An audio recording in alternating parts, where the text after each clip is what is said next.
again. Did you want to say something before, like when the numbers go up? Is there something you wanted to say?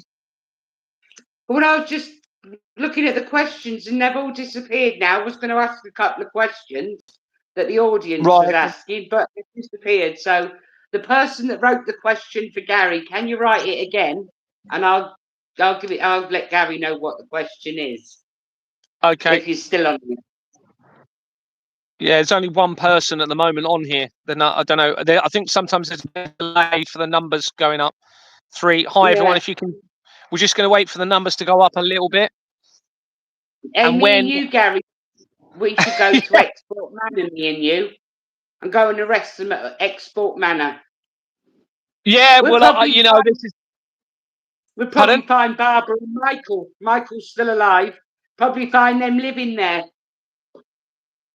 Well, I don't know if you've noticed. You probably haven't had a chance to look yet. But if you search Barbara Emery in the document, I've found some really important evidence in relation to Barbara Emery, and I put it in the Oh, I never document. knew that.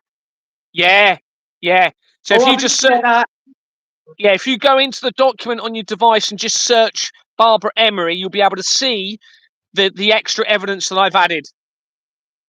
Oh It's my quite God, I can't wait. it's big. It's big evidence because it's linking in with the NHS, which means it's going to be linking in with Deborah Fleming. I Yeah, believe that Barbara is Deborah Fleming. yeah. I mean, it's they're swapping the identities around left, right, and centre. They're using. It's very difficult to know who's who, but yeah, I mean, it's quite possible. Let's face it, with everything that's going on, it's very clear that they're using. Pardon? Barbara has used over 100 names in the ancestry. Really? Wow. And Wow. when I was looking at Michael Emery's ancestry pictures, they're being sent from a Deborah R96 Right. Right. Okay. to Michael. I don't believe he's dead, Gary. I really don't. No, probably not. I, Probably not. I knew back in the 60s that when they fake their death, because I heard Barbara's talking about it, when they fake their death, they get given an injection. It slows the heart rate down and it slows the temperature of your body down. So it looks like you're dead, but you're not.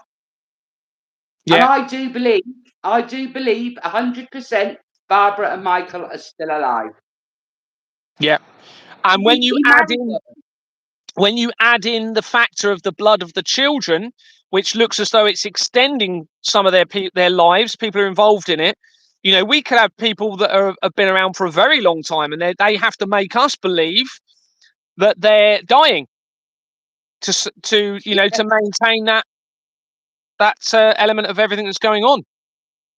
And I told you that I think I got a feeling that my father was buried in Blackpool Pleasure Beach.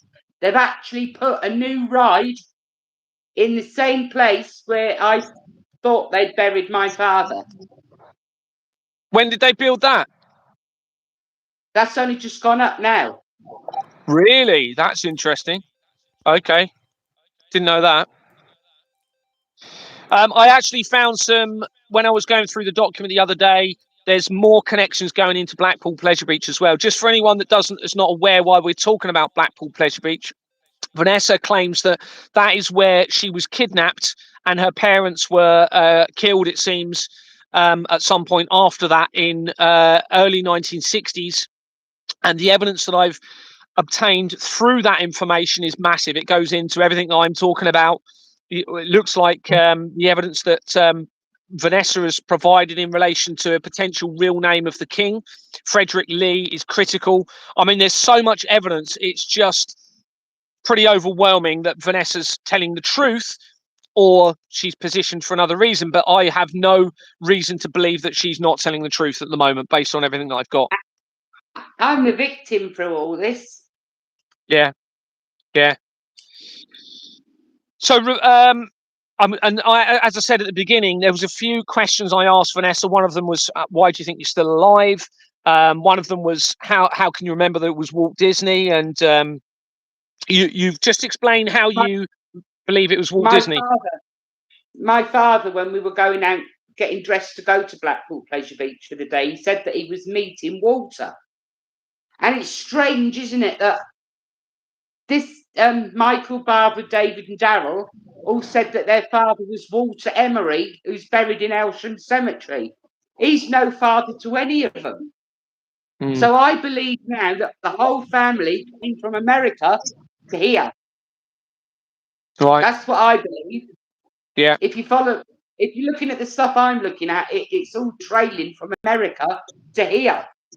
Right. And we can't ignore not just what you're saying, but the evidence that shows how important Blackpool Pleasure Beach was to Walt Disney. And you wasn't actually aware of that, and I wasn't aware of that until I started researching your information, and we established that actually Blackpool Pleasure Beach was what actually influenced the first Walt Disney resorts. And he used to visit there in the 1950s, and it was the influence for Walt Disney, the resorts. So yeah, it's very, very relevant. Very relevant. Somebody just asked me, do I know my blood group? Yes, I do. I know my blood group. And so does Ancestry, because they panicked as soon as I put a DNA test in. But I did that DNA test because my kids kept saying, take a DNA test that will show you that Stephen's your son. Well, of course it's going to, because I'd give birth to my real son.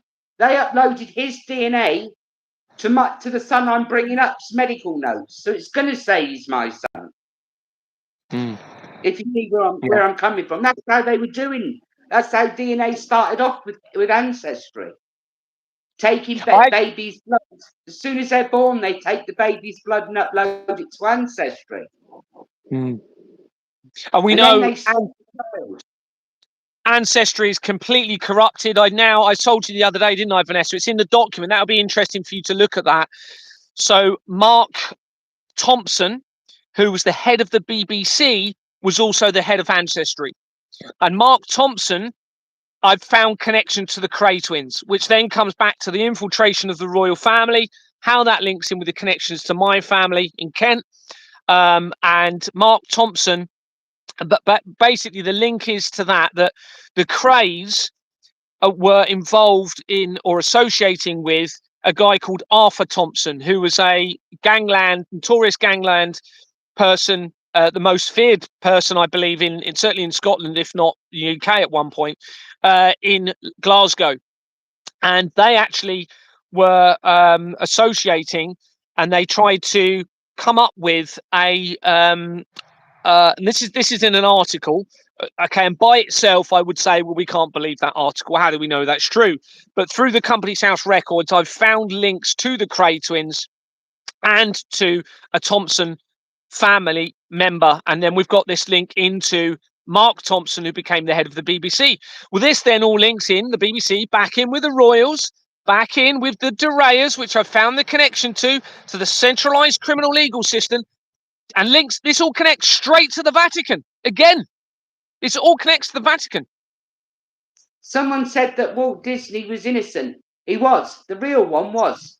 But they murdered they take the original, kill the original, and then place a clone or somebody acting like the real one was innocent. Totally agree, 100%. The evidence around Blackpool Pleasure Beach is so big. I mean, you've got a very quick connection, and I'm just saying it for people that might not have heard us talking about it. Werner von Braun was brought over from the Nazi regime to America as part of Operation Paperclip. Operation Paperclip was experimental programs on humanity. That became MK Ultra. Werner von Braun is linked to Hitler and to Walt Disney. So straight away you have that connection to Blackpool Pleasure Beach, to Hitler, to the Nazi regime, and to the mass non-consensual experimentation on humanity as part of this criminal network, going right back. But you've also got an article that links the Flemings immediately to all of those people. There's an article of, I can't remember what Fleming it was, but that connects all of those people together. So it's all there in the document. It's all verifiable evidence, and it is all being supported by the Company's House records, which I cannot tell you how important the Company's House records are. And for whatever reason, they've left the trail of evidence for the right person to expose it. Now, it seems as though they're trying to silence me financially. I've just had over £15,000 removed from my bank account. Now, that's theft. I need to make inquiries tomorrow. That's leaving me a little bit worried now about what I'm going to be doing. But I'm going to be phoning the bank tomorrow to establish what they're going to say about that money. So this is how worried they are. So my advice to everybody, once I've made some inquiries about this, if it turns out that it was them, you need to all be withdrawing your money, all right? Because there is a serious risk that as they become exposed, it might not just be a case of targeting me, it might be a case of they're going to steal everybody's money, all right? So, and this will be also a good way to fight the system, because as soon as everyone starts withdrawing their money and hiding it somewhere, that's going to create them a huge problem. It will create them a huge problem. You're going to be starting to see some huge changes when that happens. Going back to the World Health Organization. So when you research Companies House, there's an organization called the United Kingdom World Health Organization, CIC. And that was incorporated, guess when? August 2019.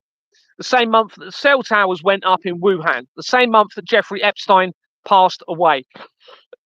Giving them the ability to launder money in relation to whatever was going on with COVID and hide the money in relation to their sinister plans against all of humanity. And we really cannot ignore the cell tower connection in all of this. And I actually believe that the technology that they've had over the last however many years, 100 years or so, and going back a bit further than that, they've gradually increased the technology with the ability to affect humanity as they've been implementing that on humanity. And when I talk about technology, I mean wireless communication systems specifically that work on frequencies, radio waves, etc. It's a known fact that using the right frequencies and sound, people can be killed. Okay, using a certain frequency, all right, because it travels through the airwaves and can affect people's bodies in certain ways. And what was I going to say about that? So we know that this technology is part of their agenda somehow in everything that's going on. So anyway, this organisation was incorporated in August 2019, same month that cell towers went up in Wuhan, etc. And it dissolved in 2023, which is when I was escalating the exposure. We have a doctor connected called Mayo Fong Lim, probably a made-up name, is shown in the people record, and a separate search shows a Mayo Fong Lim of the same name connecting to London Health in Arts Forum. Okay, so we have a connection to that World Health Organization company, to London Health in Arts via a duplication of a record. And that was incorporated in June 2009 and connects immediately to the fraud and the research of the Hampstead Child Abuse Inquiry by a company called Interchange Legal Advisory Service on its incorporation document with Hampstead Hall there. If you're not aware of what the Hampstead Child Abuse Inquiry was, it was, now whether it's staged or not, I have to consider it's real. 2 children were interviewed regarding their father, Ricky Dearman, who was sexually abusing them and doing very serious sexual activity to these 2 children when they were around, I think they were around 9 to 10, I can't remember the exact age. But even more worrying, even more concerning, is that both of these children claimed that their father and parents in a school and church were making them take part in the decapitation of babies. Okay, and these babies were being injected by a nurse, drugged first, and they were literally holding the children's arms and getting them to decapitate the babies and actually then drink the baby's blood. So this then ties in with the evidence that I've been talking about of the crimes against the children and the blood. So we now have this link in straight away from work to the World Health Organization. Jill Linda McLeod Clark connect. Oh, let's go back a little bit. So we have this London Health in Arts Forum that was incorporated in 2009, as I said. Anne Mary Rafferty connects this company to 5 companies, including including Health and Lady Florence Nightingale Foundation. That was incorporated as National Florence Nightingale Memorial Committee of Great Britain and Northern Ireland. That was incorporated in 1953, the same year that the Queen was coronated. The year before the same year that the MK Ultra program began, which links back in with Operation Paperclip that we've just spoken about. So this was 1953. Attached documents to it suggest its register is forged. So it's a criminal company. Jill Linda McLeod Clark connects this company to Dignity and Choice in Dying, that makes major connections to the government, to the fraud, to the assisted dying bill that's just they're trying to put through at the moment. Fortunately, Scotland now this would have been decided already, but they've now publicly said that it's not going to be passed in Scotland. And the assisted dying bill would have allowed them the ability to murder you and hide it under false forgery, okay, through this criminal network. Because what they were going to do is say that if somebody was terminally ill and had less than 6 months to live, they was then able to, with that person's consent, take their life. Now, do we even believe now, with all of this going on, that they're going to tell someone's got 6 months to live and that's going to be true? I don't trust a word these people are saying now. All right, I don't trust a word of the NHS, any of the people connected to this criminal organisation we've got in place. We cannot trust them. It's very, very clear that the NHS was positioned as part of this international government fraud and how it links into the crimes against children, the blood of the children, and also organ harvesting. We cannot trust a word they're saying. Anyway, so we have this immediate connection into Dignity. And sorry, Vanessa, did you want to say something? I just said it's all true, Gary. Everything is true. Yeah, I mean, I keep praying a lot of it's deception, but you know, we've got links into the Satanic Temple, and I found a devil company tying in with all of this earlier as well, back in with Pornhub, which links to Exborn Manor. We seem to have very sinister, evil people running our world, and they're linked in with the church and everything.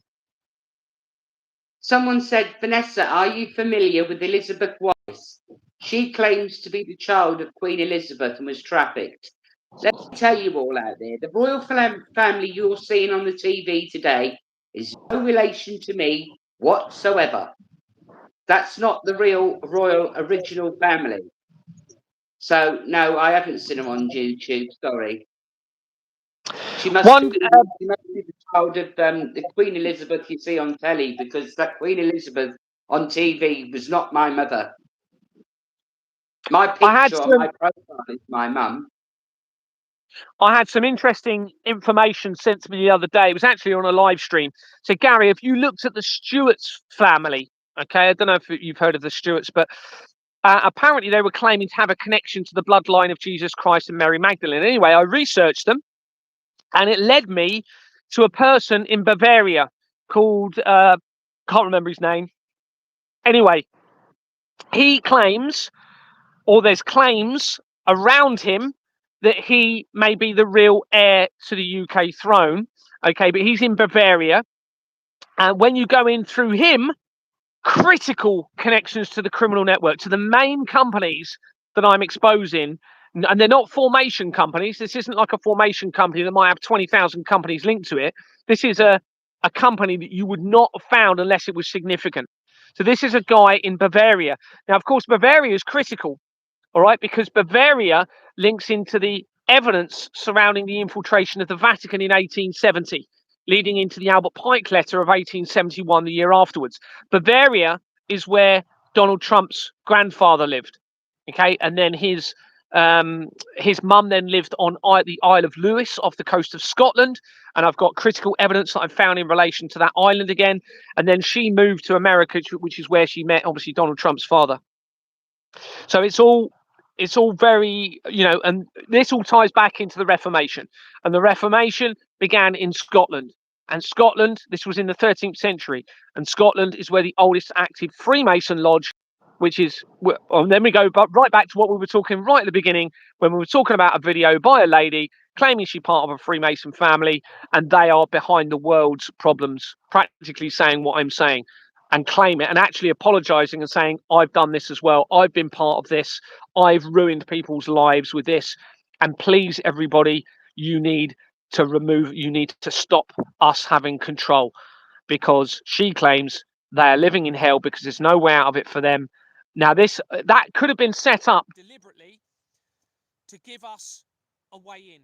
Now, she says the way to take the system down is to take control and stop the media coverage, because it's the control of the information, which is what I've been saying for the last few weeks, is their biggest weapon.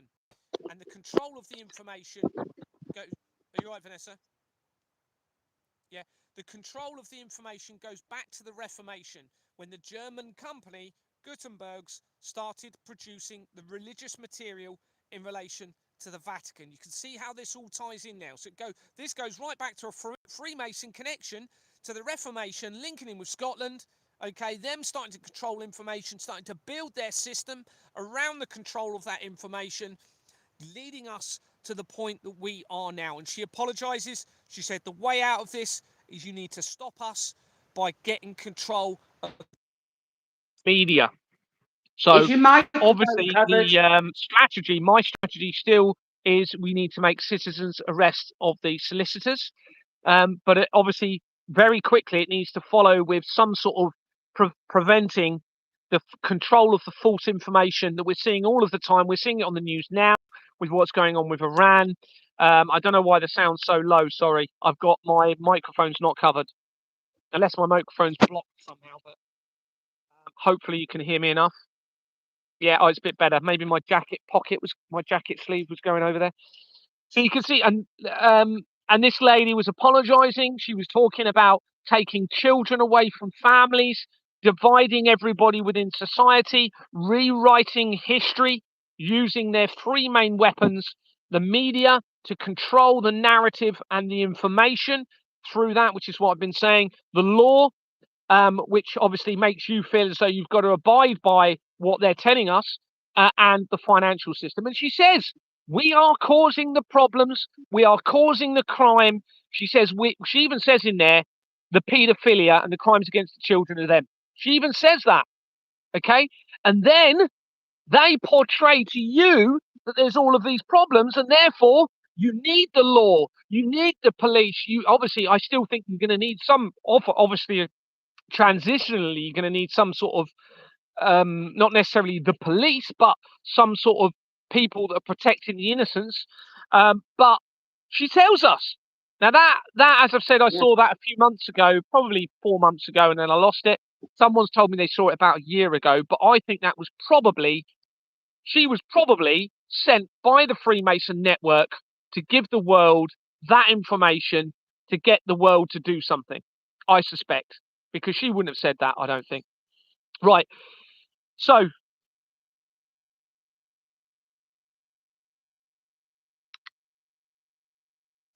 we had this Lady Florence Nightingale Foundation linking into dignity and choice in dying, which connects to the research, as I've said, of the new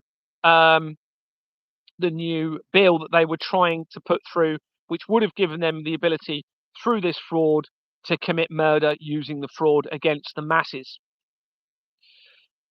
Robin Paul Bossier connects the Lady Florence Nightingale Foundation to RNLI Trading Limited. And this is based in Poole, in Dorset, where my investigations began. And a bit of a funny story about this, because I remember when I was in the police, every now and then we would have to go to a big meeting or a conference, whether it be updating us with new legislation or whatever. And I remember going to this RNLI building in Poole that I've just told you about, linked to the World Health Organization by the research. And we were listening to this conference. You had the chief constable there chatting away, and one of the inspectors on my table fell asleep. Literally. And the chief constable stopped the whole conference, bearing in mind there was about 200 people listening to this conference, stopped it. Is he all right? Someone check on him and wake him up. It was really quite funny. Now, of course, the RNLI connection, again, a charitable organisation, the ability to launder money from the masses, linking into the Freemasons, fake charitable organisations. Most of them are actually set up, it seems, to launder money and steal money from the masses as part of this system against us all.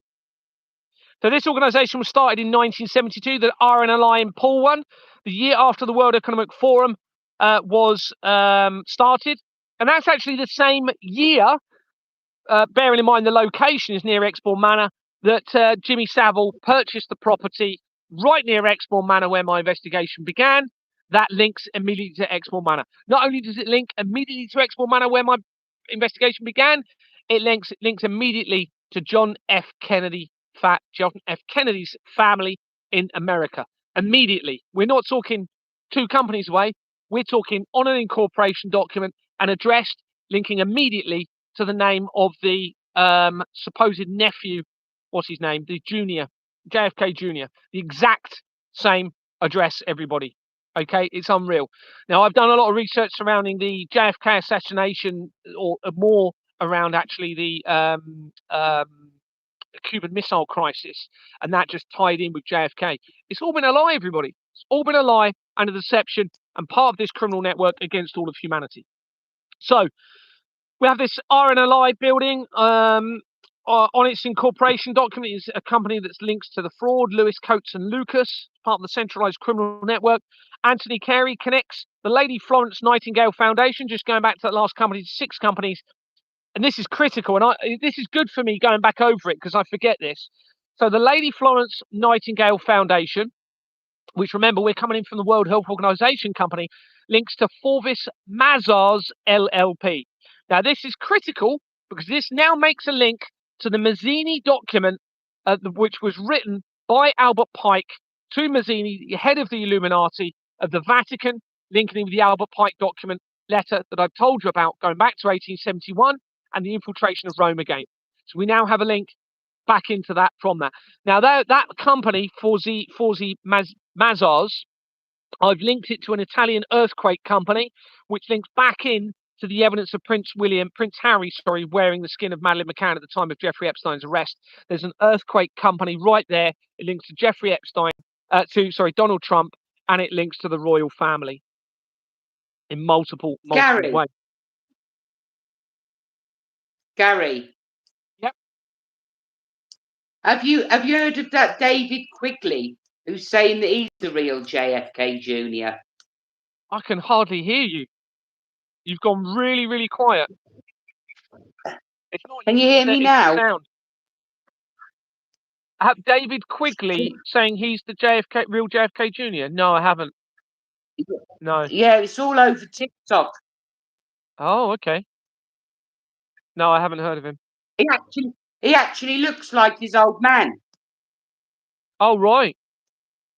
See, I think what they could be doing is, as the system's becoming exposed, they know they're in serious trouble. So what I think they're trying to do is confuse everybody, and they will be using actors. They will be using, people being positioned as pretending to be somebody else, etc. But I think this is telling us that they're worried, and it allows them to say and have the ability to say that they have actually removed certain people, and actually resolving everything going on, when actually I don't think they have now. I know people will have different views about that, but I believe that's a big sign as to what's going on here, and they're panicking and they're trying to confuse us all with who's really still alive, who's not, who can then be held accountable, who won't be when the full exposure comes. You see, it enables that ability to get away with what they've been doing, or try to. Well, this David Quigley, he said that he was kidnapped. He's gone through it's like the same story as mine. Right, okay. Well, it could be true. It'd be good to speak to him. Wouldn't it? David Quigley. I'll try and send him a message. Whether he replies or not is 2 different things. He might be related to you somehow. Could be. Possibly. Do you know what? It'd be actually nice to find out. It would be nice to find out if I've got any family left alive. Yeah. Yeah. And I'm still looking for Mike Riley in Ireland. You know, the gentleman that was on the missing children in Torm. I'm still looking for him. Right. Maybe send this other guy a message. See if, the JFK guy. Send him a message and see if he'll respond. See if you can chat to him. Yeah, I will do. So we have Peter Martin Kay connects the Nightingale, Lady Florence Nightingale. I'm trying not to bore everyone too much with this. The nice thing is they'll be seeing this, or someone that's involved in it will be seeing this, and they'll be knowing that they're being fully exposed. You see. Now, if we go back to what it said at the beginning with the lady and my exposure, it could be you've got people in there are actually cheering me on that are part of this, that are wanting me to expose them all now. And this could be why certain bits of information have been given to me, which from people that are actually involved in it, throughout my journey. So, that this could be working in two ways: getting the evidence to the people, and also getting it to them and make it realise they're being fully exposed. And then you might get more and more people coming out into the open from it. So we have a link. Sorry, go on, Vanessa. Yeah, somebody's just asked what his name is. It's Mike Riley. He's from Ireland, but I don't know whereabouts in Ireland. He was one of the baby survivors in the Torm. He was one of the Torm baby survivors. He did a documentary. You can watch it on YouTube. He's actually on the screen and he talks and he puts his ancestry tree up on the screen. And at the bottom on the right, it's Barbara, Michael, June, and Vanessa. Well, that's all the same forenames in this family. And he's been looking for his family for ages and ages.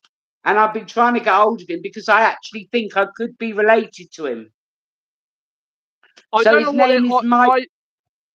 I think His they're name playing is Mike games with us, Riley. Vanessa.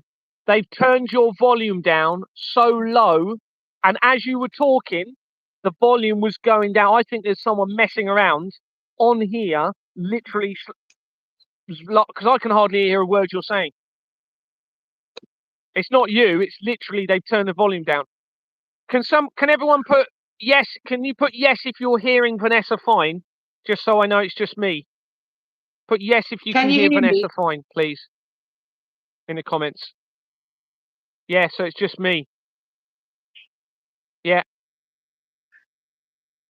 And my volume's up. My volume's up full. Hold on, let me just. Yeah, because it wasn't. Yeah, they've got to be messing with this because I heard you absolutely perfectly at the beginning, and now it's literally gone to the point where I can barely hear you in the distance. Dear, oh dear.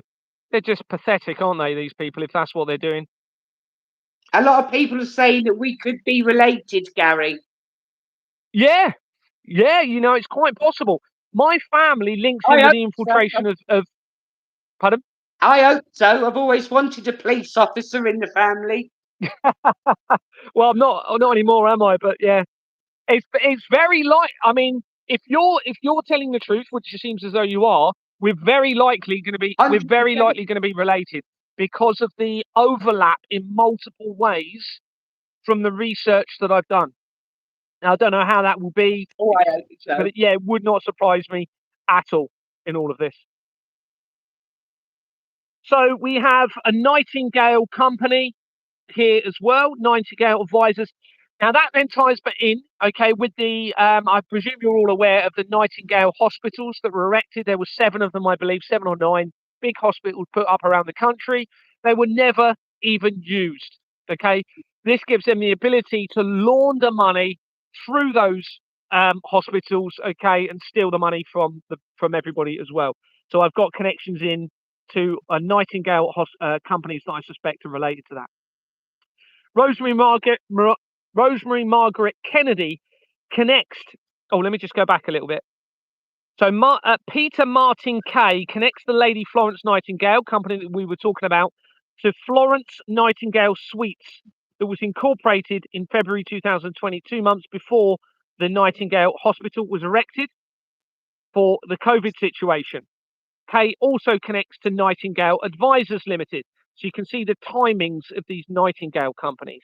That gives them the ability, as I've said, to launder the money through. I've then gone on, and it must be further back in the document, so I won't worry about that. But there's connections into the most venerable order of the Hospital of St. John of Jerusalem, to Priory of Wales for the most venerable order of the Hospital of St. John of Jerusalem that was incorporated in 2004. So we've got these religious Jerusalem named companies tying in with the evidence as well around this part of the document.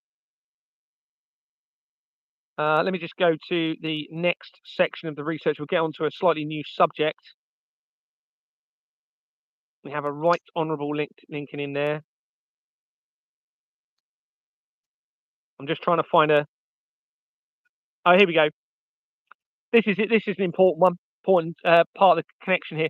So Brian K. Sanderson connects the Lady Florence Nightingale Foundation to 42 companies, including Oxford Policy Institute, United Nations Association, International Service. So we have a link to the United Nations, Commonwealth Business Council, Hong Kong Association, Standard Chartered Bank, British Petroleum Companies, Tata Steel, or Tata Steel, however you pronounce it, UK Limited, Chemical Industries Association Limited, and the London School of Economics and Political Science. That's one director connects into all of those organisations.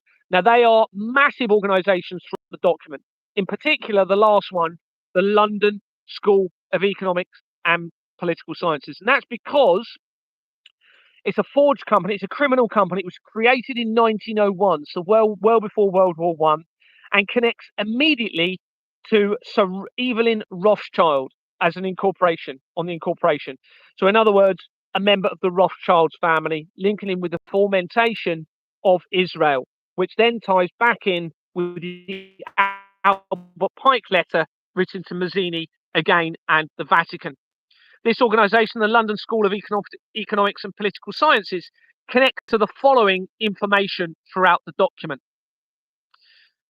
The J.P. Morgan, and therefore the Flemings and the Israel attacks from the research of the Iona prophecy. If you're not aware about the Iona prophecy, it's regarding St. Columbus that allegedly came from Ireland, ended up being exiled to an island called Iona off the coast of Scotland, and he predicted that the end of the world would occur with a beam of light somewhere near Iona. The Flemings lived, not the Flemings, member of the Fleming family, lived right near the island of Iona, very close to it. They also then had a property near to where Jimmy Savile had a property in Glencoe in Scotland. So we have this linked to the Iona prophecy via this company. This is probably one of the biggest connections throughout the document, actually, because you'll see as I tell you how it connects to, and these are immediate connections, by the way, to the Australian Prime Minister, Anthony Albanese. It connects to the research of the Feversham child abuse scandal, connected to Mind, which is a mental health organisation, which was set up in 1946, the same year that UNICEF was created, which was supposedly to help children around the world, particularly in times of conflicts. Well, now with all of this evidence, we have to consider that it was all deliberately set up to steal the children from the conflicts in relation to the blood of the tortured children and how that relates to them trying to extend their lives. And that then links in to the deception within Christianity, I believe, and them infiltrating Christianity with the blood of the children, which then ties back in with the destruction of Christianity and how that links in with the Albert Pike letter written to Mazzini, because it talks about destroying Christianity and bringing about the light of Lucifer by the Freemasons, or linking in with the Freemasons. So not this company that we're talking about, not only does it connect to that, it connects to directly to Melvin Bragg. He was a director for that company, and Melvin Bragg connects to the threat of directed energy. He was involved in the decision to remove lead from paint in the United Kingdom, it seems from my research, which means that everyone in their homes are then subjected to the threat of directed energy into their homes. They excluded grade listed buildings from that, which meant that they, living in their grade listed buildings, could have lead paint all over in their properties, protecting them from radiation or the frequency problems caused by the cell towers and everything else. That then, I mean, there's a lot of it. I could go into that in a lot of detail. Now, Melvin Bragg was involved in a meeting in 1995, I believe it was, discussing the frequency effects and talking about frequency. That's actually on a government website talking about that. And then I've obviously then connected it all through my research into everything else and the threat from directed energy and the removal of lead and how that works. And this then ties into France, because France was the first organization to remove or ban lead paint in 1909, which is when the main intelligence agency, the Secret Intelligence Service, was actually founded. And that links in with Ian Fleming, which links back in with the Flemings. Okay, so we have all of this connection in with the cell towers and the apparent threat from directed energy. So it connects immediately to Melvin Bragg, which means the Rothschilds link to Melvin Bragg and the threat of directed energy. We have a link to Hopin Limited with possible links from that into the world opium drug trafficking supply. We have a connection immediately, and I didn't realize it was actually Lloyd Grossman, but it is Lloyd Daniel Gilliam Grossman, who was the chef. Remember the chef? Very posh speaking chef, slight accent. Anyway, connects immediately to him. Khashoggi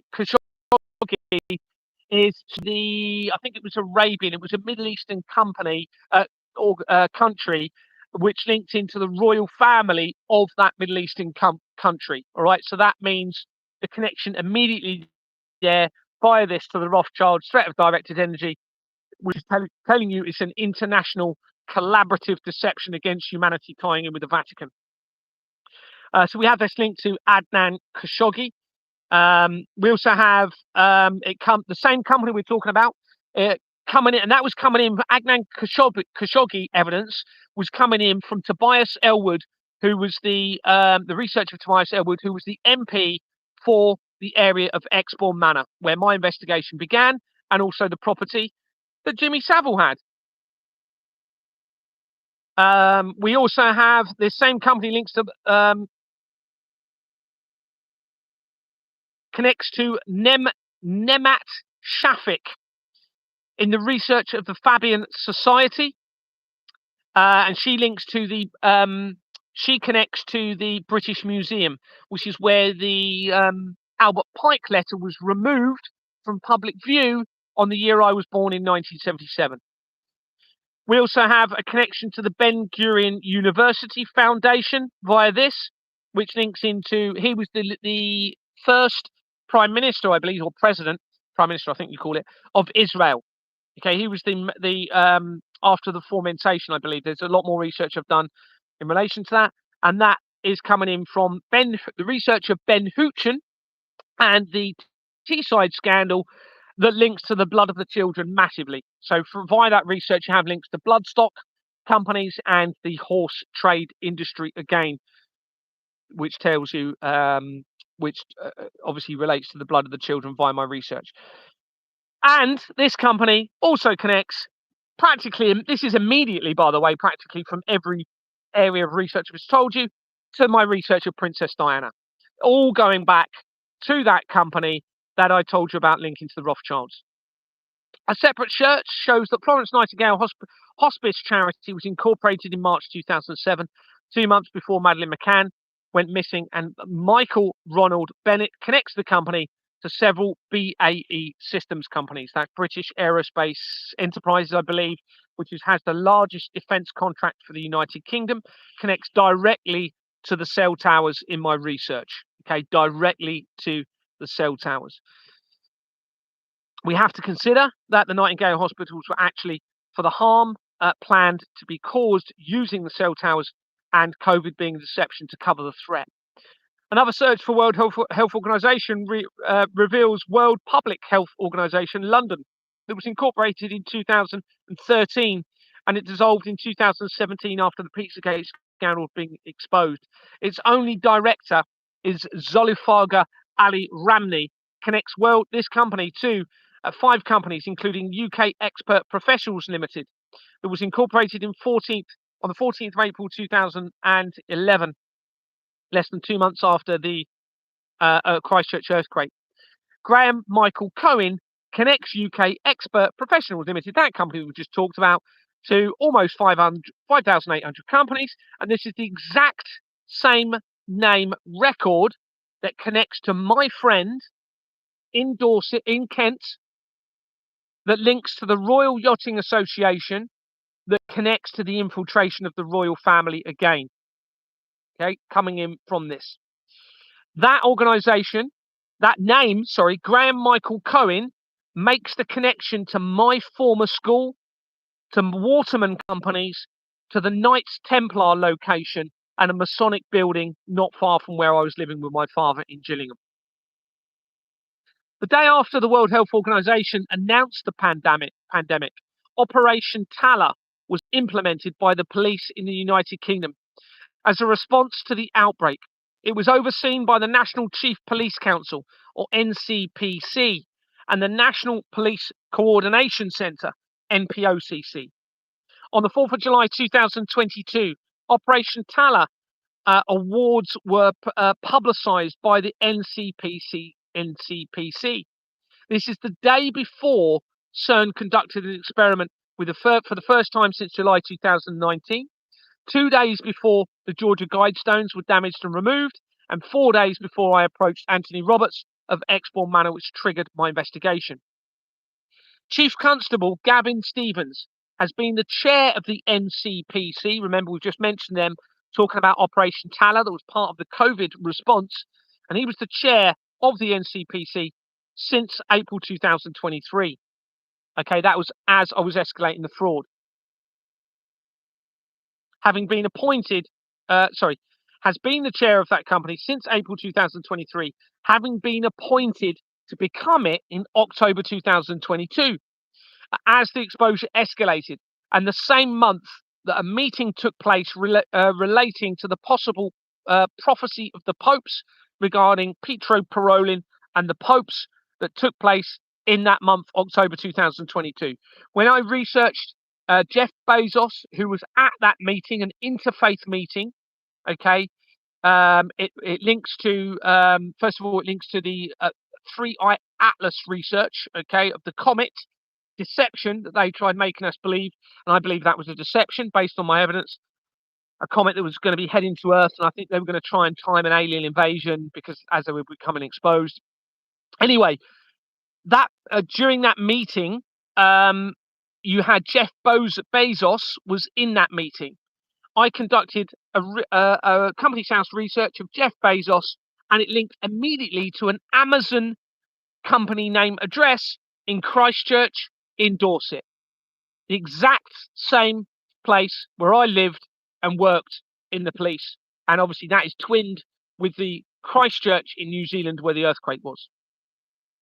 Martin Hewitt had been the previous chair of the police organisation we're talking about from May 2019, the month after Julian Assange's apparent arrest and on the lead up to the COVID deception, until 2023, when I escalated the exposure of the fraud. He had served as Border Security Commander since September 2024. Since then, research shows that Hewitt had joined Kent Police in 1993, when significantly relevant Paul Condon had been the Chief Constable. Now, bearing in mind I lived in Kent, okay, I moved from Kent in 2006.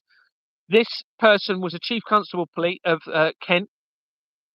Joined Kent Police in 1993, and Paul Condon had been the Chief Constable of Kent Police.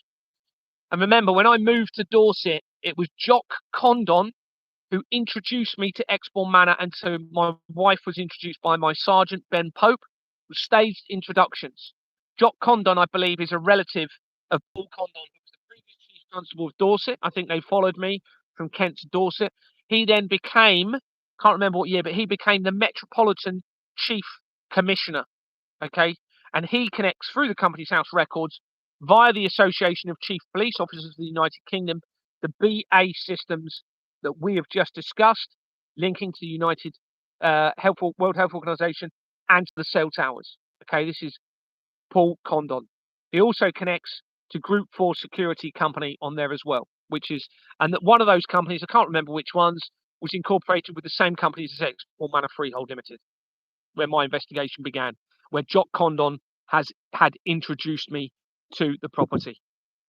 He then went on, Jock Condon, then went on to become a close protection officer, so I was led to believe, for the sheikhs in the Middle East. Now, this would have been, I left, well, I left the police in 2018. This would have been around 2000 and, I want to say 8 or 9.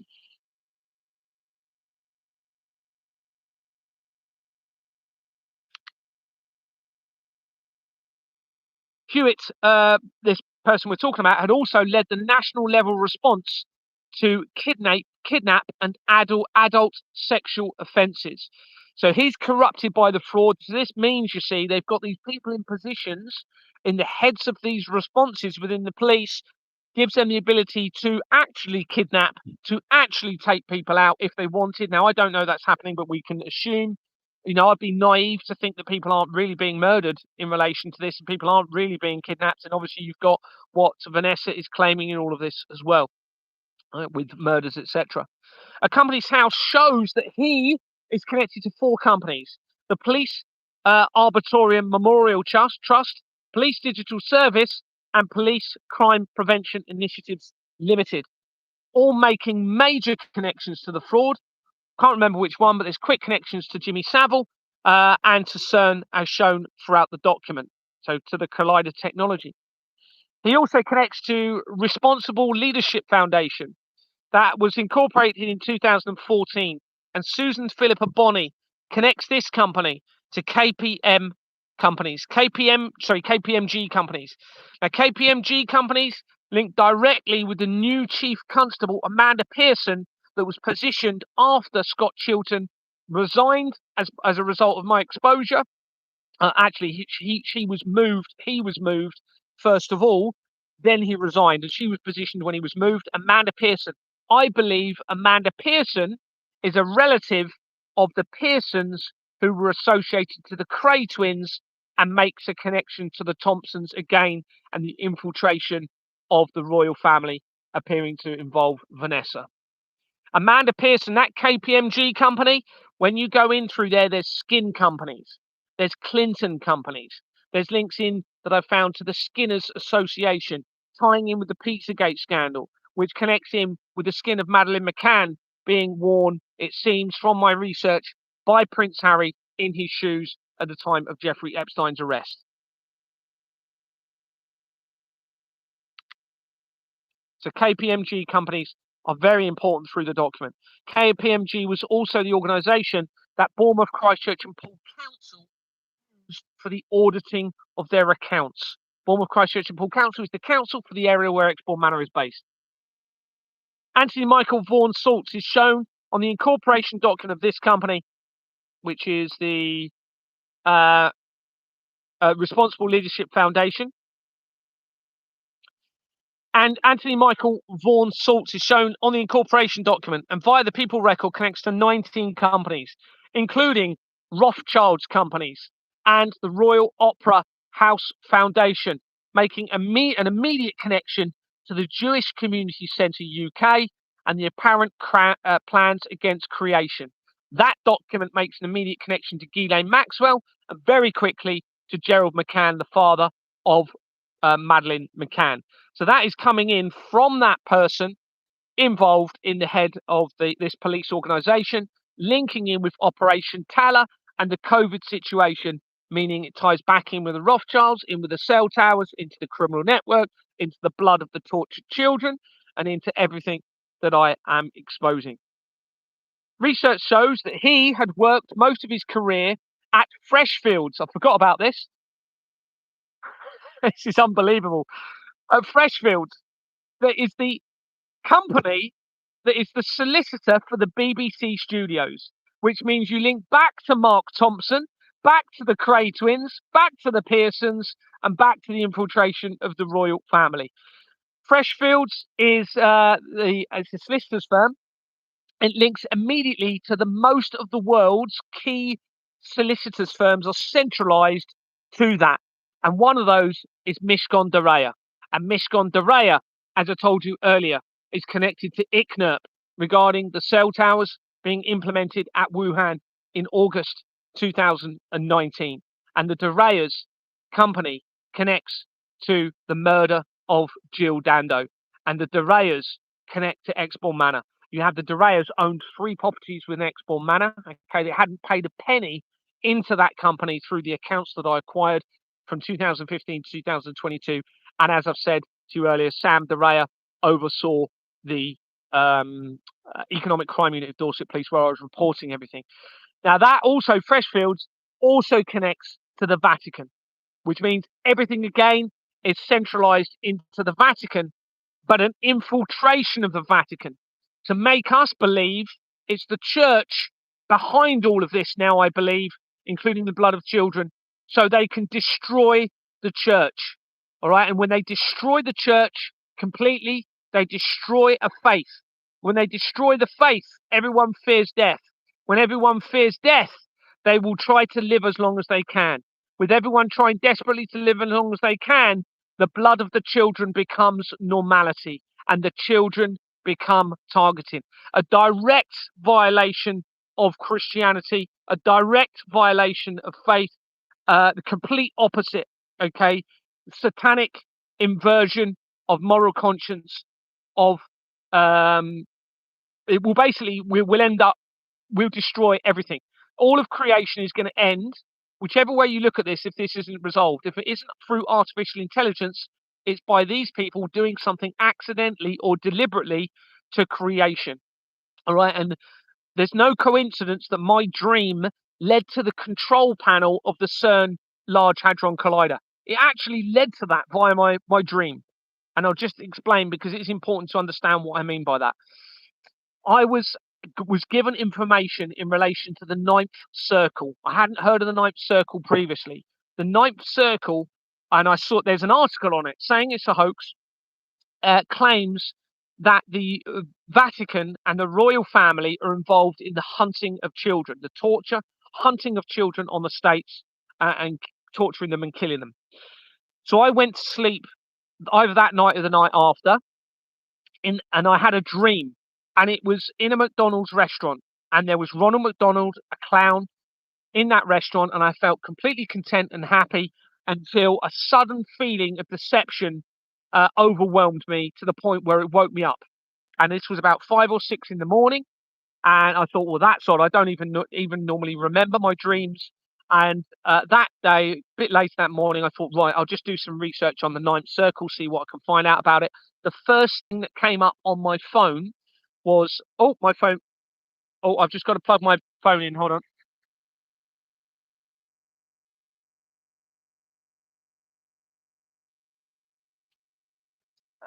Where's my... Very kind comments from everyone. Thank you. Say that again, Vanessa? I'm getting very nice comments. I said thank you for the nice comments. Good. Yeah, I'm sorry. I'm not reading any of the comments. Sorry to anybody that's trying to let me know, Vanessa, if there's anything I think you think I should divert to responding to. Somebody did ask a question.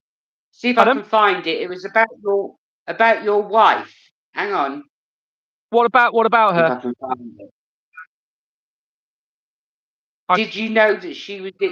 Did you know that she was involved with all this fraud before you met her? Yeah, I believe she was involved from the beginning. I believe she was involved in the beginning. It says, Gary, you have said that your ex-wife is connected to this. Do you think she knew this when she met you? And if so, is that painful to know? Yeah, I had. I'll explain how we met. So, I was working in Bournemouth Police, and I went out in a van, okay, on patrol, and my sergeant called Ben Pope, who connects to critical areas of the research, okay, had brought Lisa out as an observer, and I was led to believe that she was the babysitter had been a babysitter for their child. So we ended up becoming friends initially. I was sort of seeing somebody at the time. She was seeing somebody. So it was about 6 months later we got together. Now, because of Ben Pope's connection and my wife's family connection, it was staged. I'm almost certain it was staged. Was she part of it? I have to probably, yeah. Yeah, it's more than likely that she was positioned deliberately. Now, I had no idea. I spent 17 years with this woman, okay, before I established what I've established. I had no, now initially when we got together, there was a bit of a problem with the alcohol with my wife, and I had suspicions that she may have been taking controlled substances as well. Okay, and that became a bit of an issue in the beginning of the relationship, but then we got through that, and we obviously ended up buying a property together. And I was incredibly happy most of the time. There was nothing that made me believe she was involved in anything criminal or involved in anything to do with any children or anything like that. And then even when I started to find out about this, I didn't know she was involved. And we separated from the home address when I started to realise that this was getting really huge. And we went and went in the van. And initially, we went to my wife's family's property for a few days. So of course, I'm confiding in everybody in the family, trying to get them to support me, trying to give me ideas as to what we should do about it all. And it was very, very clear they didn't really want to speak about it. They didn't really want to go into depth. They didn't want to look at the evidence. And I was thinking, well, this is very odd. Same with my family in Kent. Okay, this is 3.5 hours away from where I was born in Kent. And I knew nobody when I moved from Dorset to Kent. I knew nobody down there whatsoever. It turns out that all three of my families, as in my wife's family, my family in Kent, and my brother-in-law's family in Gloucester, all were connected through the company's house fraud.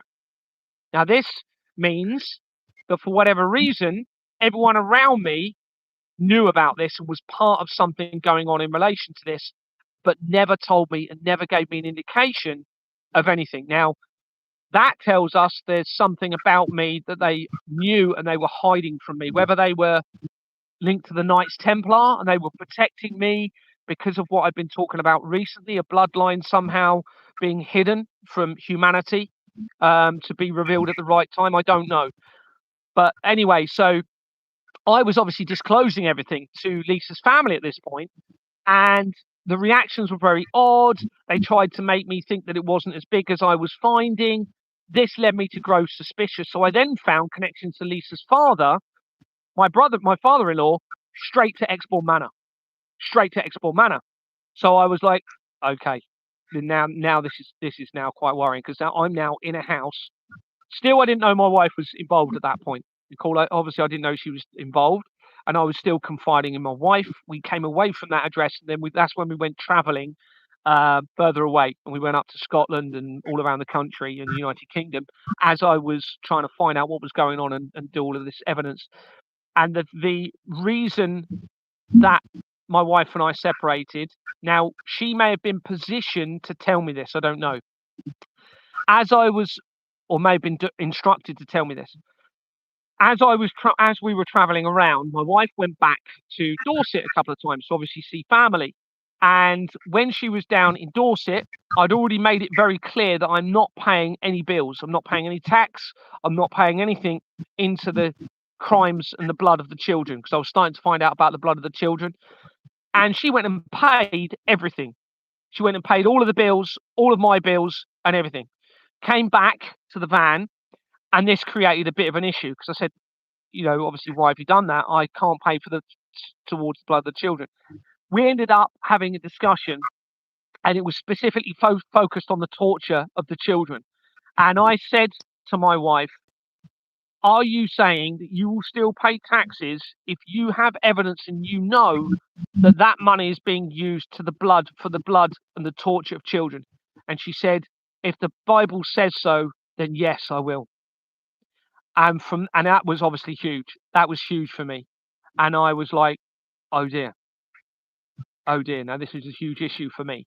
I can't be with somebody that will pay for the blood of the children and for the blood and the torture of children. So anyway, we practically separated, and obviously I didn't know what to do about it. I didn't want to end the relationship, but I didn't know how I could carry it on. Obviously, it was a huge alarm bell to me at that point. Okay, why is she saying this? Now I know, okay, maybe she believes that the Bible is the end of, you've got to follow the Bible no matter what. But there's no way the Creator would make you pay for the blood of the children. Anyway, we separated. And it was from that point that I started investigating all of my families more from that point on, and found out everything that I have. And it actually looks as though there may be a company which I won't get it on. Maybe if you remind me in a minute, we can maybe go into it.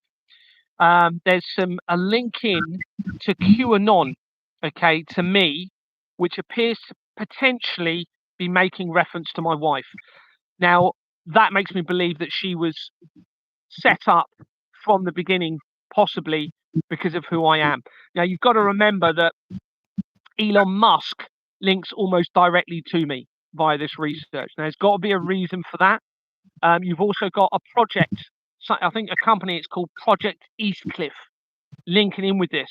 Now, Project Eastcliff is the area where Export Manor is based. So it seems as though they set up some sort of experiment or project potentially involving me in relation to all of this, and somehow that links into Elon Musk, links into the Collider, and all three of my families. Now, obviously, I could speculate why that may be. Bloodline, something going on with me. Something even bigger. I don't know. There's obviously something for them to have staged everything for me to find this all out. Now, it could be you've got good people working within the criminal network, and they've had to make it seem that they are part of the crimes against the children, so that they are protected, but they are somehow actually helping me expose everything. Potentially, we have to consider that, and knowing that I'm the person that's going to be the one to end all of this somehow and expose it all. I don't know. So, hopefully that's answered the question. I suspect she was involved from the beginning, but I did not know for 17 years, quite literally. I had no idea that there was something going on in relation to this criminal network. Remember, I had absolutely no idea about this criminal network until I started making inquiries at Export Manor after that roofing project. So hopefully that's answered it. Right.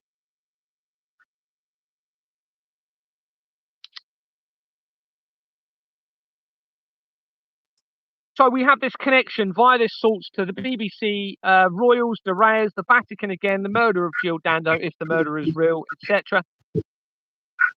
And also, Salts has also had senior connections to the BBC and has worked for Rupert Murdoch. All right. Now, Rupert Murdoch is massively implicated through the research, which I've done later in the document now. Rupert Murdoch, again, the control of the information. He's a media mogul, if you like, a media conglomerate figurehead, such as Robert Maxwell was. On the 24th of July 2012, a BBC article publicised Salts being employed by Barclays Bank, less than 3 weeks after CERN supposedly discovered the Higgs boson or God particle, but where it appears that they were trying to create a black hole according to the evidence, but failed. This was literally around that time. Barclays Bank is massively implicated in the fraud, like all banks. All banks have been set up as part of this international government network. And I've actually got the first bank in the United Kingdom. It's in my document. It was Seahorse something. And guess what? The person that created or founded that bank was the son of a horse trader, which links back in with the horse trade, in with the bloodstock trade, and the blood of the children. And that bank was created in 1700 and something.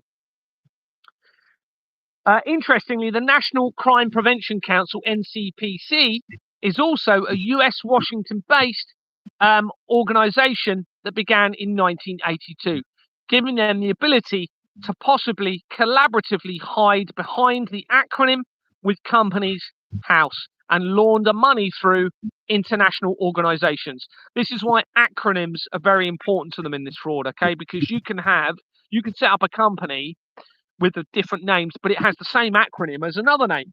So, of course, they use the acronyms, giving them the ability through documentation to launder money in relation to this criminal network and the blood of the children via that same, through that deception through the acronyms. It's very important to them. And this now explains why acronyms were so important in the police. It was drummed into us. Everything had an acronym. Unbelievable. On the 23rd of March 2020, So we're back to talking about the COVID outbreak here and the COVID response. And you'll see massive connections to the craze in a minute, okay? Huge connections to the craze, not to the actual COVID response itself, obviously, but how it links in with them. On the 23rd of March 2020, UK Prime Minister at the time, Boris Johnson, announced a lockdown in the UK. And below is a link showing the timeline of events surrounding lockdown in the UK from the 23rd of March 2020 until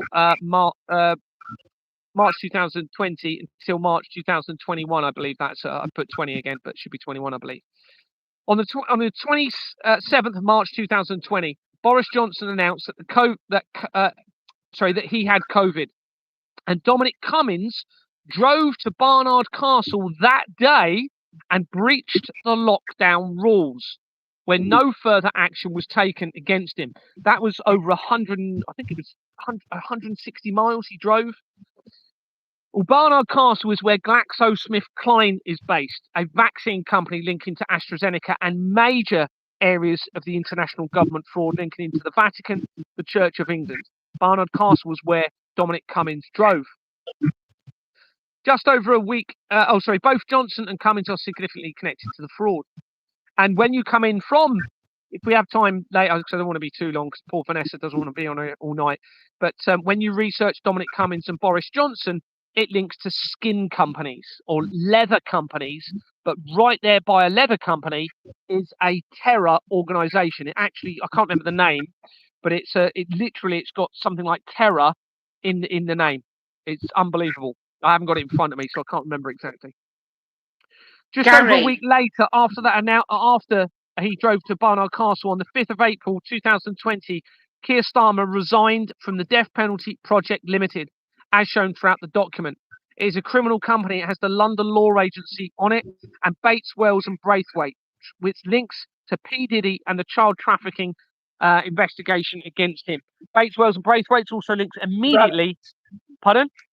Oh, I can't hear you. Somebody's asking what God stands for. Gold, oil and drugs. Yeah, I've been told that. Yeah. What a mockery.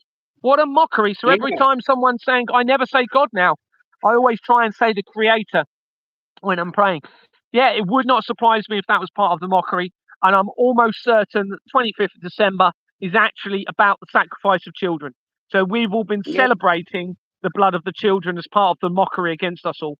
That's unfortunately almost guaranteed from the research that I'm finding. And this then links in with Saturnalia and in with Rome and with the Vatican again.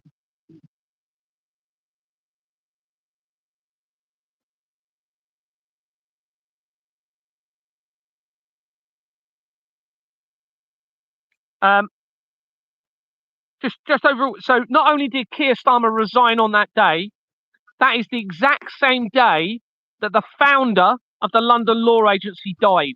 The London Law Agency is on the incorporation document for Keir Starmer's company, and he resigned on the day that the founder of that company died. Now, I can only speculate, but I suspect that founder was starting to say, we can't do this, we can't do that, trying to question what was going on, and they took him out.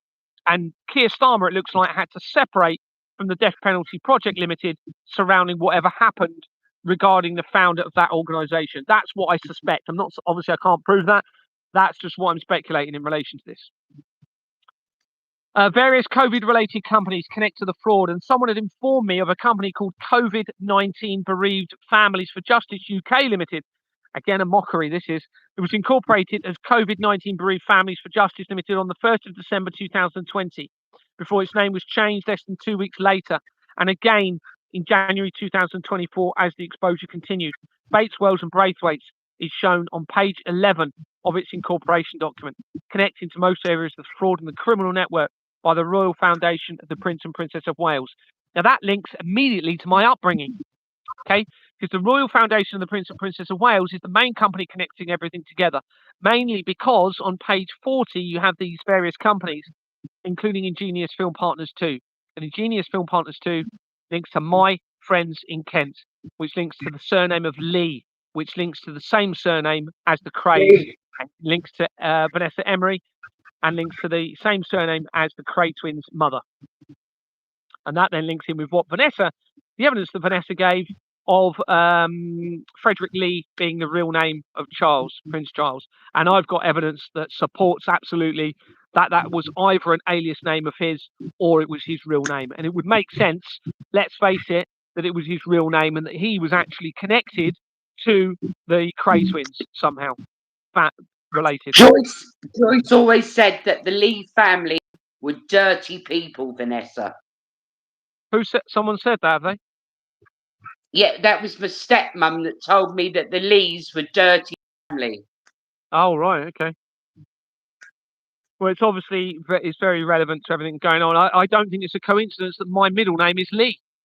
I don't think it's a coincidence that my father's, who I was led to believe was his was his mum, well, adopted mum, was called Queenie. That was the name I was told she was, but it wasn't her real name. But they told all of us that to call her Queenie. Well, we're talking about the infiltration of the royal family here. Okay, they were from a travelling background.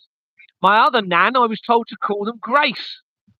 My other nan, my mum's mum, was supposedly born in Wales, in Pembroke, and married in Tenby. And this relates to the evidence of the island of Caldry, Caldy Island, is it Caldry Island? Off the coast of Tenby, and where abuse is happening to children, linking into monks. Okay, and then on page 40 of the incorporation document for the Royal Foundation of the Prince and Princess of Wales is the Monks Company. Anyway, Stephen Harmer connects COVID-19 bereaved families to Justice Limited to Addiction Recovery Foundation Limited. It was incorporated in 1989, the same year as the World Wide Web was created for CERN, and European Association of the Treatment of Addiction. It was incorporated in 2003, and it has Interchange Legal Advisory Service, which again makes the link to the Hampstead Child Abuse Inquiry that we mentioned earlier. It's exactly the same company.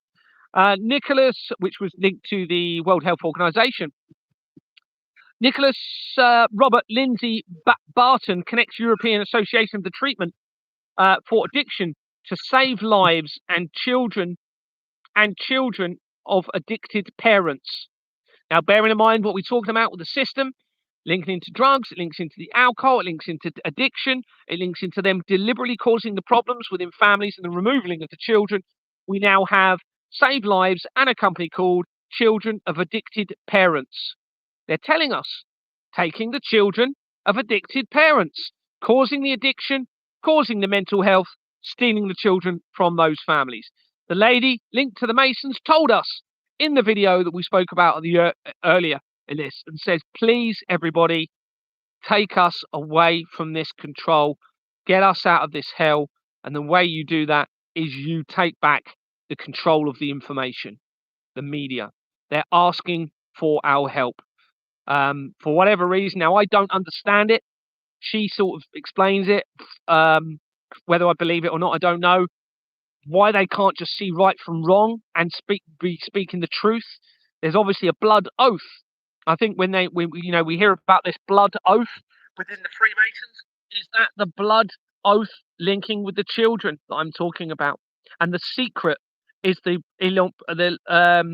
prolonging the life through the blood of the children. And this is what their big secret has always been. I suspect so. Because they are cowards and they are scared of death because they have no faith. And they would rather, it seems, cause the death of the most innocent of all to elongate their lives, to prolong their lives. It has, this company has Atwell's solicitors on its incorporation document. A separate search for Atwell's shows Atwell Solicitors LLP having been incorporated on the 30th of March 2007, less than 2 months before Madeleine McCann went missing. The incorporation documents appear to have been forged, including a name change. Another search reveals Atwell's Limited was incorporated in January 2025 and having one director called Mark Anthony Feldman. This is interesting. I remember this. Born 1961. This is the exact same record making connections to the research of Robin Rosenberg and the Jeffrey Epstein scandal, as shown elsewhere in the document. According to the research, Germany produced the Pfizer BioNTech vaccine the world's first COVID vaccine under the Co- Comirnaty brand that was followed by AstraZeneca and Moderna. Pfizer, AstraZeneca, and Moderna are all previously shown in the research and are part of the criminal network and having fraudulent and criminal companies, with AstraZeneca UK having been incorporated, as I said, with the same companies as Export Manor. A company's house search shows that BioNTech, the company linked to Pfizer, BioNTech UK Limited, was incorporated in November 2020 and has a registered address of 50 Broadway, London. Its address had been changed in December 2022, the same month that I made the first official report of the fraud. This address makes the following connections, critical connections throughout the research. To Paul Condon of the Association of Chief Police Officers of the United Kingdom by Group 4 Security, the company I told you about earlier. To Jimmy Savile, to CERN from that organisation, to the Goldsmiths, who were Goldschmidt right throughout the fraud. Operation Paperclip and MK Ultra via a company with Werner von Braun in the name. You couldn't write this, could you? Bearing in mind we've spoken about Werner Braun earlier, it all connects into this address, okay? We're just talking about here. The COVID and AIDS response. The Grenfell Tower fire. This is that address, the exact same address we're talking about, everybody. Hunter Biden, the son of Joe Biden in America. Prince William via APL Anglesey Limited. Kim Jong-un, the leader of North Korea. The Israel attacks in 2023. Tony Blair and the link to the paedophile information exchange. He's connected immediately, by the way, to the paedophile information exchange via my research, and so is Cherry Blair, his wife. The Christchurch earthquake. Saudi Arabian leaders. The death of Michael Jackson and Jill Dando, and the link to the Vatican, and Ghislaine Maxwell via AQT Partners, and billions appearing to be funneled into an organisation as the exposure continues. That's all connecting into that address that we've just mentioned for the Pfizer company, BioNTech. BioNTech UK Limited has German names and addresses on its incorporation document, and Zoe, German surname, connects to Charterhouse something Street Management Company Limited. It was incorporated on the 31st of May 2007, the same month Madeleine McCann went missing, and it is a criminal organisation having been incorporated with the same companies as Export Manor. This is somebody linked directly into Pfizer. It connects to hundreds of real estate companies and the Isle of Wight, where Deborah Fleming had been the NHS CEO, and where David Icke lives, linking with the falsified prophecies. The name Zoe, with this long surname, also appears to be a member of the Law Society. Research shows that the Greek Jewish originating Albert Bourla started working for Pfizer in 1993 and became a CEO on the 1st of January 2019, leading up to the COVID deception against humanity and the apparent plans against creation. In addition to the boards of Pfizer and Pfizer Foundation, this person is or has been on the board of Catalyst, an organisation seeming to promote women and partnership for New York City, having moved there in 2001. He's also a member of the Business Council and the Business Roundtable. In January 2022, as I was making early inquiries at Export Manor, Boria was awarded a $1 million Genesis Prize for his leadership in the development of the COVID-19 vaccine. The Genesis Prize is awarded annually to an individual for professional achievement, contributions to humanity, and commitment to Jewish ethics. Unbelievable. Sorry. Can you hear me now? Say again? Can you hear me? But you're so faint. They've got the volume down on it. It says Greg Hallett professed to be the real King of England. He wasn't. Oh, Greg Hallett, yeah. Oh, he's part of the fraud. Well, I believe he is. Greg Hallett, I had a conversation with him, a video call. Was it last year or the year before? I was on there for about 45 minutes, an hour, telling him about everything. This was on WhatsApp. I then I didn't know so much about Vanessa at that point, but we mentioned Vanessa. I can't remember what was mentioned, but he was obviously claiming to be the real heir. And he was on WhatsApp, so I was sending all of my evidence, including about Vanessa. Never heard from him again. Didn't even try and contradict what Vanessa was saying. Never heard from him ever since, even though he had all of the evidence. Now, if he was really the king, he'd have said, wouldn't he, well, that's not true because of this, or... He looks nothing like my father. I can't hear you, sorry. Say that again? He looks nothing like my father. No. So, yeah, I believe he's part of the deception. There was also a guy in Australia before I spoke to Greg who was claiming to be the real king. I've had about 7 people claiming to be Jesus Christ contacting me. I've had three people now claiming to be the real heir. One of them was the first one was from Australia, and I never heard from him. Actually, I heard from him once or two, but not after I've been releasing the evidence of Vanessa. He hasn't said anything since then. So I suspect again he was part of the deception. None of them have got the royal artifacts like I've got. None of them have. None of them have what? Sorry? None of them have got the Queen's coronation book. I've got it. They'll be laughing at me trying to get you to. But this is the sort of people they just mock and laugh. I literally I've got my volume up maximum. I cannot hear what you're saying. It's so hard for me. I just can't hear what you're saying. Most of it.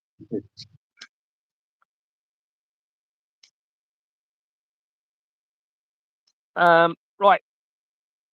We'll get to it in a bit. There's a really interesting bit in a minute where we start to make links into the craze. How far down is it? I might just skip to it actually, so we're not here. Let me just have a quick skip through. See if I can find any. We got links into Mishcon de Raya again, BBC connections again, coming forward via this Catalyst organisation. Obviously, the BBC are so important in all of this because of what we talked about, the control of the information and the media, you see. This is why the BBC are such a big part of it in this.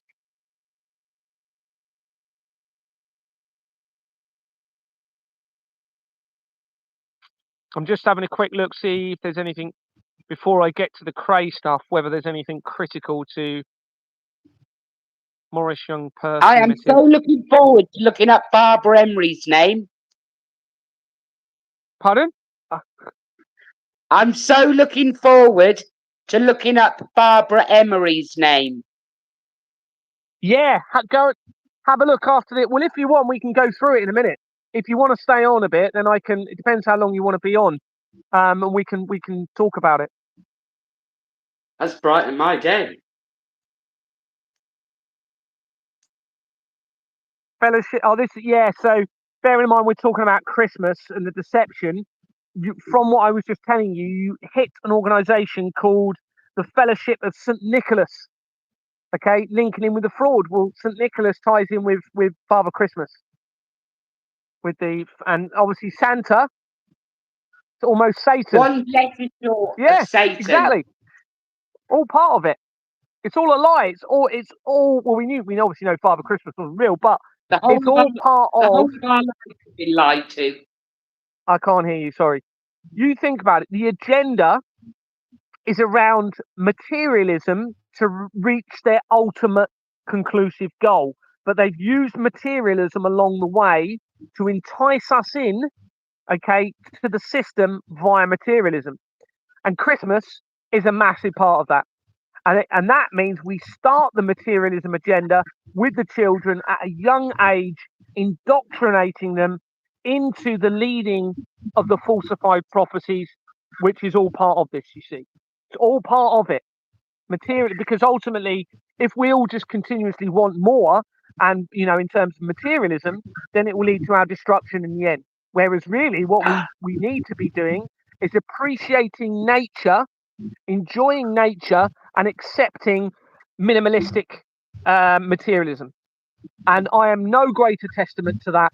The greatest time and happiest time I've ever had in my life is when I was in a little van traveling around Europe with views of mountains and lakes and swimming in the lakes and walks and with my dogs and I just loved it. And it was, I've been very fortunate to be close to nature and always enjoyed it. Some people have been indoctrinated to be just focused on the entertainment they provide us with. So, of course, that then gives them the ability to affect those people even more and indoctrinate them and potentially even harm physically and psychologically those people through that technology. That could be one of the reasons why I haven't been affected quite so much and why I'm able to do what I'm doing, potentially.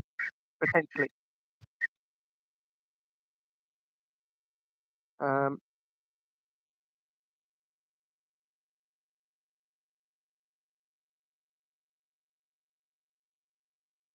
yes, you have this connection to St. Nicholas, a fraudulent company.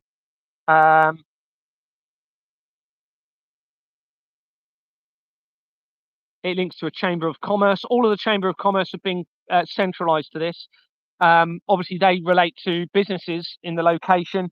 Citizens advice bureaus have been a critical part of the criminal network for them, right? Because that enables them to silence people before it gets to the legal system and threatens exposing them. So a lot of people will be told, "Well, go and speak to citizens advice about that legal issue." And then, of course, if you start talking about anything they don't want you to expose, they've got your details, they know who you are, and they'll try and divert away from the bigger issue, which is this. So we've come in from what I was just telling you about. We have this St. Nicholas organisation, and we have Islington Chamber of Commerce. And guess what's there? They connect that organisation to the RYA Foundation. It was incorporated as RYA Saleability in 2000. Its incorporation document shows a Hampshire address, and on page 5 is the Royal Yachting Association, which is, as we've said earlier, the company that links into the royal infiltration of the royal family and Vanessa, and connects to my friends in Kent as well, almost immediately. Okay, so that's coming in from this research around the COVID side of things. We also have, there are also, with this at this particular point, there are connections to the Olympic Games companies, which links to my school, goes via the Waterman's companies to loads of Olympic Games companies, the exact same companies. Coming from the research of Vanessa, you hit the Olympic Games companies again. The Olympic Games is very symbolic of their criminal network. There's a lot of satanic sort of references within their ceremonies around the Olympic Games and the football stadiums as well. And within this company, from the Olympic Games one, it connects RYA Foundation to Leicester Aldridge companies. Leicester Aldridge is the legal firm that they are trying to use against me in relation to this. Well, they're trying to use a couple of solicitors, actually. You've got Pretons, but they've also tried to use a solicitor that is linked to Leicester Aldridge. Well, Leicester Aldridge links to my wife's family very quickly via the research, and to Bournemouth. Another record for Margaret Keane. I won't worry about that bit. Okay, Boris Johnson and Dominic Cummings appeared to have been significant in dealing with the COVID response, and research surrounding them is shown elsewhere in the document, confirming they are implicated in the fraud. Matt Hancock also had involvement, having been the UK's Secretary of State for Health and Social Care from 2018, when Gordon Bowden was exposing the evidence of the non-verification element of the Companies House fraud. A Companies House A Companies House search for Matt Hancock shows he connects to 3 companies where he'd been appointed after the fraud started to be exposed. This includes Lime Grove Residence Limited, that was incorporated on the 26th of January 2000. That one where they've been appointed after. Oh yeah, he'd been appointed. Yeah, this was incorporated though on the 26th of January 2011, less than a month before the Christchurch earthquake, and it connects immediately to the fraud by Eversheds LLP. Eversheds links to police organisations. Remember, you might not remember, but earlier we mentioned Police Digital. Police Digital connects directly to Eversheds. Eversheds is a solicitor's firm. Eversheds is centralised to Field Fisher. Field Fisher has the contract with the BBC, links to the Vatican, the royal family, and Mishcon de Reya and the de Reyas again, and the death of Jill Dando. So we now have that connection here, all centralised. These are immediate connections in. They've centralised everything, and it appears as though a big part of it is the accountant down in Dorset that was the accountant for Exmoor Manor. Now, whether they've done that deliberately, because I was there in Exmoor Manor, and they've set this up, I don't know. Because if they know something about me, I don't know. Anyway, Hancock also connects to connects to other companies. A company that was started in 2007. I'm going to skip this because this bit isn't particularly interesting for you. Chris Whitty. Do we need to talk about that bit before? There's also a Hancock company links to the Freemasons. Humphrey Clerk connects this company to Worldwide Healthcare Trust PLC. JP Morgan. Okay, so coming in from Matt Hancock, we hit JP Morgan, which means the Flemings again, which means the crimes against children and the infiltration of the royal family. And we also have a link to BlackRock. Chris Whitty, he'd served as the Chief Medical Officer of England and Chief Medical Advisor to the UK government since 2019, when the COVID situation was beginning. He had been provided many of the updates through the mainstream media through the alleged pandemic. He'd been providing the updates, through the mainstream media. Company's house record shows that he is connected to two companies, including Salford Mansions Limited, who was incorporated in 2006 and has Temple Secretarial on its incorporation document. But most of the document appears to be missing. Temple Secretarial, everybody. It's there. It's in the name, the Temple. Linking in with Satanic Temple, linking in with the crimes against the children. Keith Robert Jones connects Stafford Mansions Limited to Baker and Mackenzie LLP. It was incorporated in 2005, and Joanna Hewitt connects this company to Abogado Nominees that was incorporated in 1982. Emily Radmiral Carlisle connects this company to the Knights of the Octagon Table that was incorporated on the 10th of October 2025, 9 days after I was released from prison. The Knights of the Octagon Table. Now, there's a lot of round.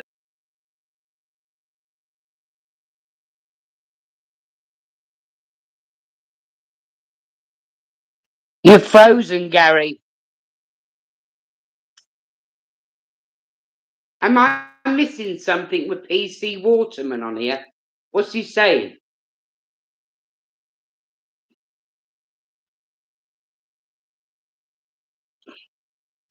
Gary, you're frozen.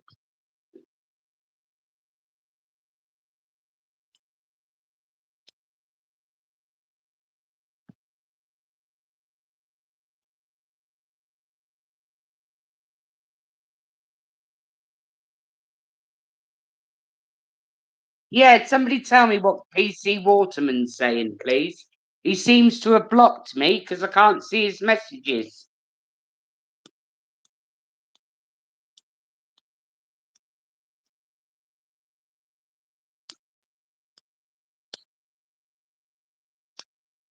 Well, he's obviously talking about me because he's blocked me. He was all right in the beginning.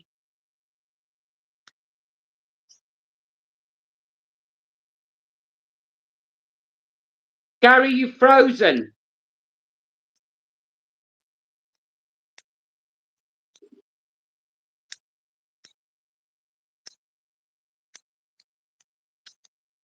It's okay, I'll get Gary to block him when he comes back on.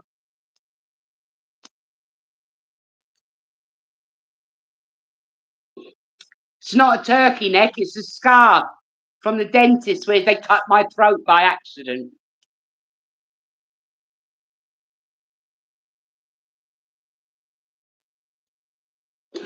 I'm going to have to come off and go and message Gary.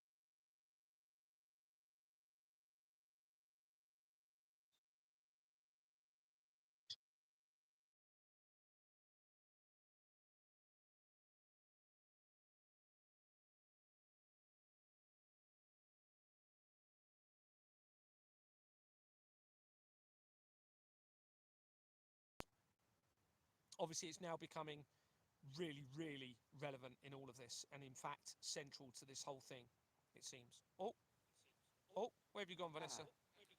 You okay? Okay, so we have this emergency medical relief company linked to Chris Whitty. The incorporation document has been altered. Looks like they've forged the document with the name Mark Richard Lacey having been replaced by Andrew John Mortimer.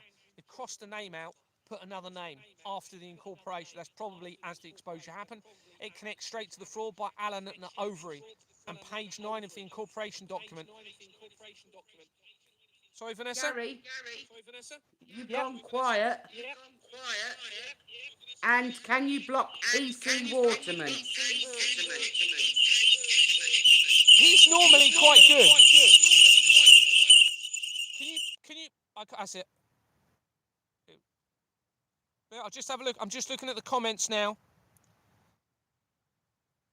I may be. Everyone block Waterman, then you won't need to see him. What's he done? I'm just trying to see comments that he's. So far, Apparently, I he's can't see. slagging me off. Okay, I'll just have a little look, see if I can find it. I don't want to. I did this before. I blocked someone I shouldn't have done, so I just want to. Oh, someone's put Inspector. Can't forget a nice juicy cigarette for afters. So he's talking about your smoking.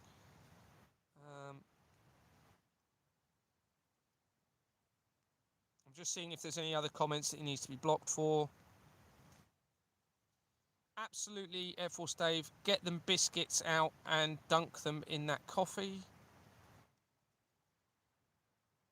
Tracy, wrong. Lisa, I'm assuming you have a turkey neck also. Wouldn't surprise me if this is Reynard Wilson. They've got a guy that goes on all the social media platforms.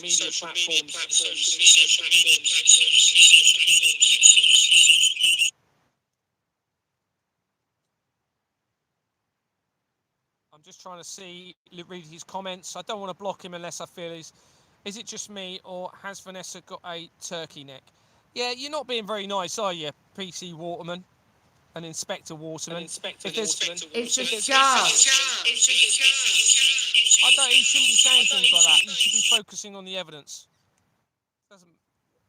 Gary, I want my 15k back by tonight. I don't know if he said anything that deserves being blocked. I'm just looking. He's obviously not helping the situation, though, is he? I'm sorry, PC Waterman, but why am I banned? Empowered. Grow up. I just blocked PC Waterman. Has been rude and offensive. Okay. Right, PC Waterman, I'm going to give you a chance. Please do not focus on the evidence here. Try to be useful. Try not to be critical of people unnecessarily. All right? Otherwise, I'm going to block you. Okay, I'm giving you a chance here. I suspect you're probably Reynard Wilson, to be honest with you, but we'll give you a chance. They're messing with my sound, Gary. It's what, sorry? They're messing with my sound. Yeah, I know, I can't. Are you sure you haven't got another device anywhere? Phone me. No. Okay. No. Okay. We'll carry on. Let me know, Vanessa, if anything else crops up regarding PC Waterman. Pretty sure it's going to be Reynard Wilson. Anyone that doesn't know who Reynard is, he's a military I can't remember the word. Propaganda. And he basically goes onto social media sites. He's linked, or the research suggests he's linked to the blood of the children, and he's linked to the cell towers and the military, and also the vaccine companies. And he's linked to the military, according to the research I've got. Whether that was staged, who knows, but I've secured that evidence, and that appears to be the case. He was colluding with Anthony Roberts of Exbourne Manor on a live stream under a different name. And he was also, before I was speaking to him, he was under a YouTube channel called Mark of Steel, which was trying to, but I believe now they're all working together, and it could have been for my benefit. He was trying to undermine Mark Steele, saying the cell towers were a threat to humanity. But I believe they were all working collaboratively together surrounding that, because Mark Steele links to Sasha Stone links to the Vatican, linking into the blood of the children. Now, I still have to consider with all of this that there is this is all some sort of huge mass deception. I know that the fraud is real because people are verifying the evidence in the fraud. So we know we've got a criminal financial system, and well, I know that it deliberately facilitates the crimes against the children, and I have to believe that those crimes against the children are really happening, and the blood is really real because the evidence is so strong in all of this. I pray it's a deception, but it's appearing as though it isn't, because the evidence is there. And of course, the lack of response, 40 police reports not even being responded to, them now stealing £15,000 from me, my motorhome from me. Basically, probably as an experiment on me to see what I'm going to be doing. Caroline Cox is the founder. Where are we? Are you all right to carry on, Vanessa? Just put a thumbs up if you want to carry on, or... Yeah, okay. It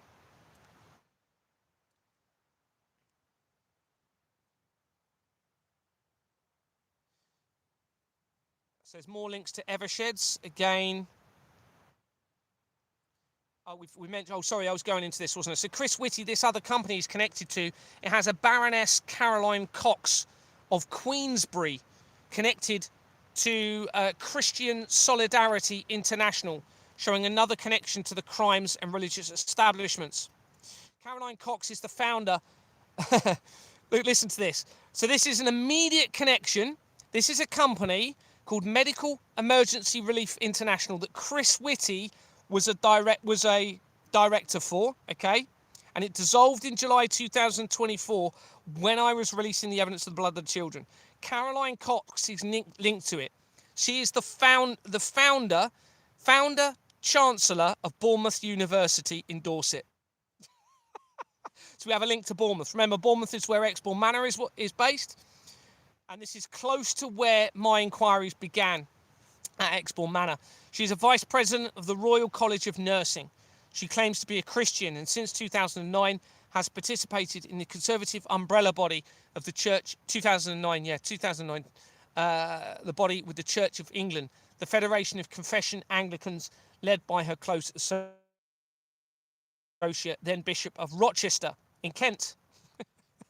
So this person connects Chris Whitty right to Exbourne Manor and to Kent, where I was born, not only in Kent, but in Rochester via this, and Rochester is where I was living with my father. So we have this connection to Kent. Michael Nazar Ali Cox was the executive director of the Institute of the Study of Terrorism from 1985 to 1990. So we have a link to the study of terrorism via that same person.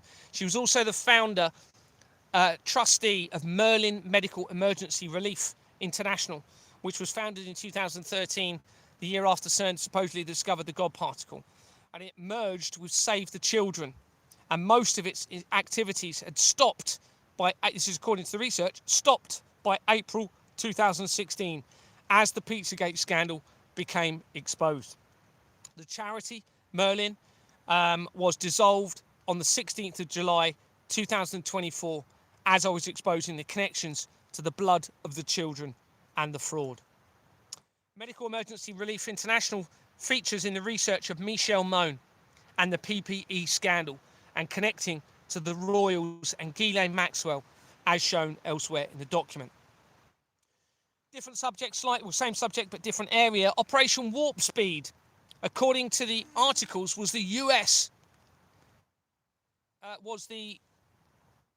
public-private partnership initiated by the United States government to facilitate and accelerate the development, manufacturing and distribution of COVID-19 vaccines.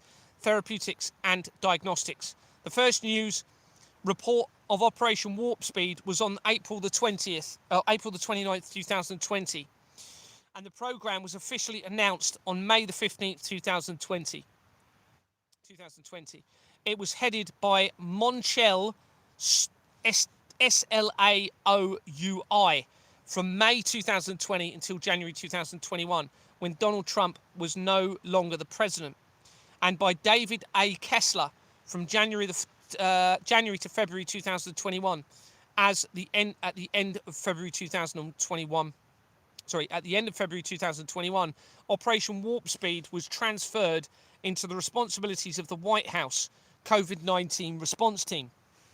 Remember, the White House Limited Company connects to the Isle of Wight and back into the Flemings. And there's links to the Kennedy family into that company, the White House Limited. Remember, we've already got connections to the Kennedy family into the building linked to Exbourne Manor.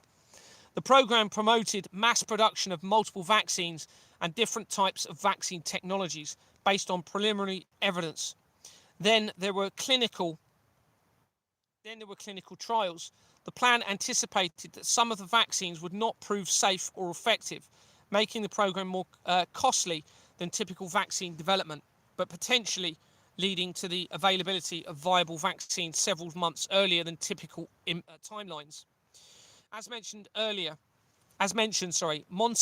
Slaoui, that's an unusual surname, had initially headed Operation Warp Speed, having been selected by Donald Trump to do so. According to the research, he had worked for GlaxoSmithKline for 36 years before retiring in 2017. Remember, that's the same location where Dominic Cummings went during lockdowns, Barnard Castle. That's where GlaxoSmithKline's I believe their main building is based. He'd worked for them for 36 years before retiring in 2017, after the Pizzagate scandal had been exposed and Donald Trump was positioned. GSK is massively, in other words, GlaxoSmithKline, massively implicated in the fraud and connects quickly to the intelligence agencies and Russian government and royal family-linked Hacklowy International Advisory Board company that is shown on page 40 of the incorporation document of the Royal Foundation of the Prince and Princess of Wales. They also link almost immediately to the Archbishop of Canterbury and to the Rothschilds. Slaoui, his same surname, had been alleged of sexual harassment during his time at GlaxoSmithKline.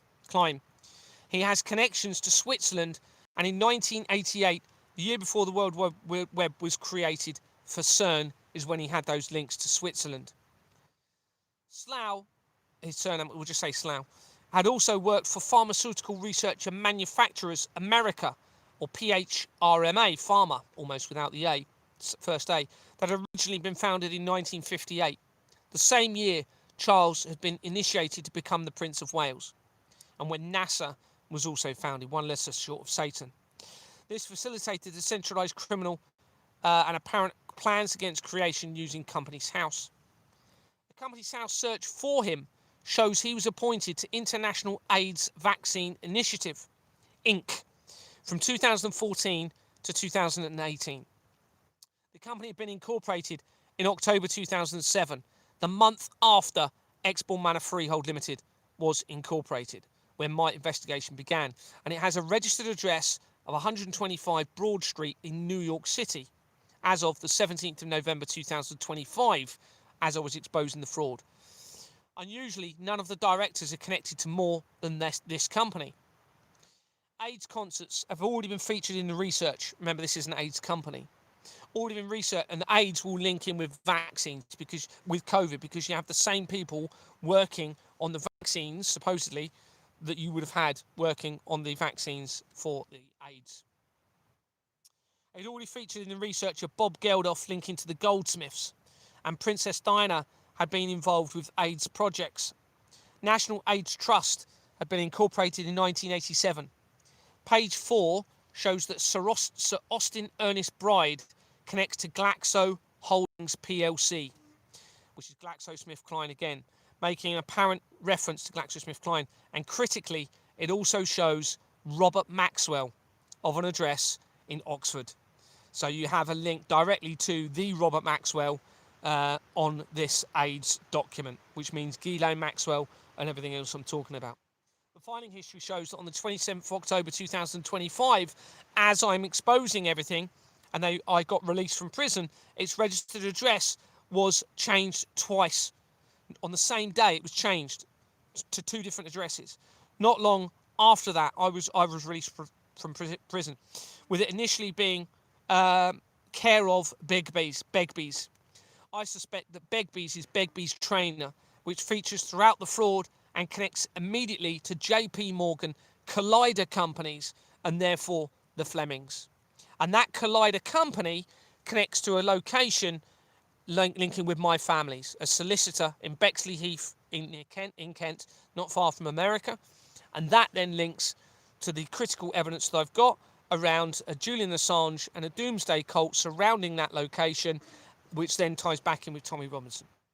Research shows that Bride was heavily involved in the Beecham's takeover of Glaxo, and Beecham's has already been identified as having been a criminal company.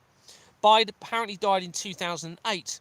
Beecham's appears to have been allowed a transition to over-the-counter medications into more sinister practices. Other names on the incorporation document for National AIDS Trust include, I've just listed a load of names that are on this company. You've got CBE names, you've got Balfour names, which will probably relate to the Balfour Declaration back into Israel. Some of the research of these are shown below and are very important. One of these names was Galloway. Research suggests Galloway worked as a regional health administrator for the United States Department of Health and Human Services under George W. Bush and Barack Obama administration. Both researched are appearing to be, well, they're not appearing, they are implicated in the fraud. For some reason, when searching the venerable Alan Wyndon Morgan, who's another name, an article from October 2025 is revealed talking about historic crimes against children. All locations such as Sherborne Preparatory School in Dorset,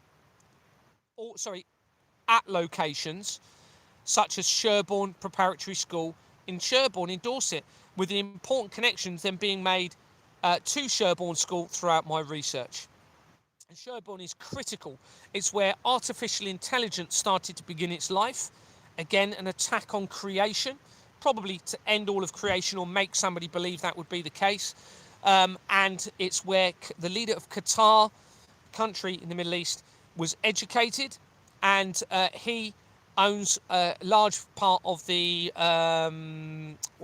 Canary Wharf building, and the Canary Wharf company links into the research of the Israel attacks and into the Manchester arena bombing. Research shows that... Oh, why has that gone around that way? Research shows that Margaret Littman, another name on this incorporation document, was a socialite connected to Hollywood as a voice coach and was an AIDS activist, having founded the AIDS Crisis Trust in 1986. And in 1999, it merged with Elton John's AIDS Foundation. The Elton John's AIDS Foundation was incorporated on Companies House in 1993 and has numerous football-associated companies on its incorporation document, with football companies being a massive part of the international government fraud. And I believe the football and concert element in this is because it gives them an element, not only an opportunity to not only launder money through those organisations, but you have a large amount of people in one place at one time, meaning they can focus their technology at those people at that time. Emma Victoria Kane connects the Elton John AIDS Foundation to 26 companies, including Green Finance Institute Limited, that was incorporated in April 2019, the same month Julian Assange was supposedly arrested, and on the lead up to the COVID deception. Christopher Michael Howard connects the company to 12 companies, including London Councils Limited and the Royal Masonic School for Girls, that makes important connections elsewhere in the document. And I believe that links very quickly to Donald Trump and the earthquake stuff and Jimmy Savile that I was telling you about, and Madeleine McCann. Jonathan McLeod McGregor Taylor connects Green Finance Institute Limited to companies including Joint Money Laundering Steering Group Limited. Unbelievable, isn't it? Group money laundering company. They are the launderers. They're telling us, aren't they? So this company was Joint Money Laundering Steering Group Limited. In other words, we are literally facilitating the laundering and steering it, and we've even told the public we're doing that. We've created a public record for a company called that, and look how silly the people are. They don't even know. Well, that's what they're thinking, but they've made us too busy to know. They have distracted us. They have deceived us. They have made us less than what we should be, than what we are and will be, if I have my way. We are far more than we're led to believe. We are suppressed hugely. It's literally in plain sight. I even put after it on the document. The incorporation document shows Mayer, Brown, Rowan, Moore, and page 8 shows Gordon McLean connected to 3i PLC. Remember we spoke about 3i Atlas, Comet being a deception. 3i companies are shown throughout my research at various times. Not only that, you've got an Atlas company with a 3i company within it by one of its directors. 3i Atlas. So I think they were flicking through, or somebody thought, what can we call this Comet deception? I know. Let's see if someone picks up on it. Part of this deception. So we have 3i Atlas, 3i PLC here. Page 12 shows Sir Adam Nicholas Ridley connected to London Investment Banking Association and of Lloyds Bank. London Investment Banking Association and Association of Lloyds members, suggesting a Lloyds Bank connection. Lloyds Bank companies are on page 40 of the Royal Foundation of the Prince and Princess of Wales. Through Exborn Manor, my inquiries, I discovered forged Lloyds Bank documents being produced by somebody on the Treasury Department of Lloyds Bank. When I was a child, I was taken to a Lloyds Bank at night.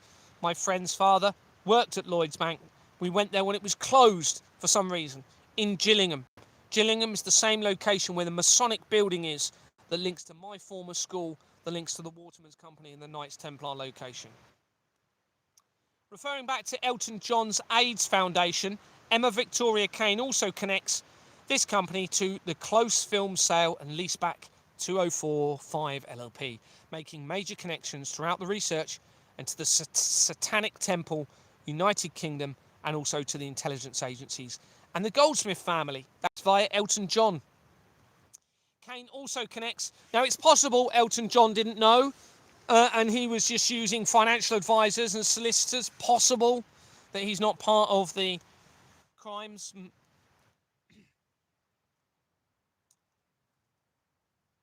Kane also connects to My Israel. Remember, he's the one that links to the Satanic Temple. So we know this is an infiltration of Judaism. All right? We know that they are falsifying prophecies. We know this isn't Judaism in its purest form. This is an infiltration because we have the link to the Satanic Temple.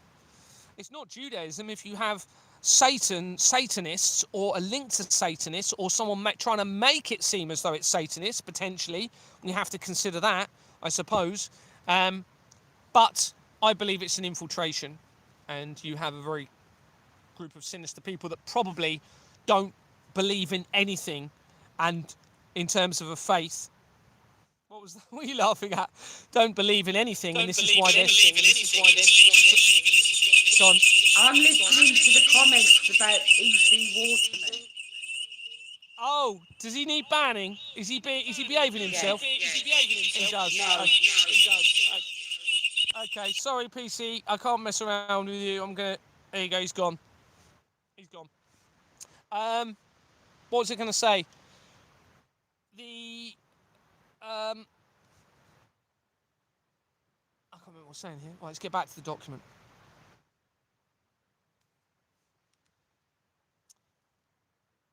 Returning back to the incorporation document for National AIDS Trust, the Right Honourable George Patrick John Rushworth, Earl Jellicoe, appears to have spent most of his childhood on the Isle of Wight, Hampshire. where Deborah Fleming had been the NHS CEO. This is someone on that incorporation document. And he had been the NHS CEO and initiated my removal as the director. Broadstairs, Kent, the same county I was born, and in New. Why have I put Broadstairs? Peter spent most of his life Hampshire, where Fleming had lived. Oh, right, and then he moved to Broadstairs, I think.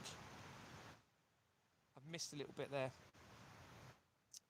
He had a career with the military and was later involved with Concorde, with some research of the disaster regarding the disaster Concorde disaster is also now in my document in quite a big way, and that's almost guaranteed to be a staged incident. Deliberate. Research of Arnold Abraham Baron Goodman of Westminster, also shown on the document, shows that he was a lawyer and political advisor. He was chairman of British Lion Films, the Committee of Inquiry into Charity Law, the Committee of London Orchestra. And as I'm going through this, just start to picture, now this makes sense what that lady was saying. This makes sense that they are creating all of the problems, the system they have deliberately. And now we're looking at Concorde, bringing down an aeroplane with a lot of people on board, probably deliberately, probably with a motive surrounding this fraud and their Freemason connection. And remember, all terrorist incidents that I've researched linked to the same companies.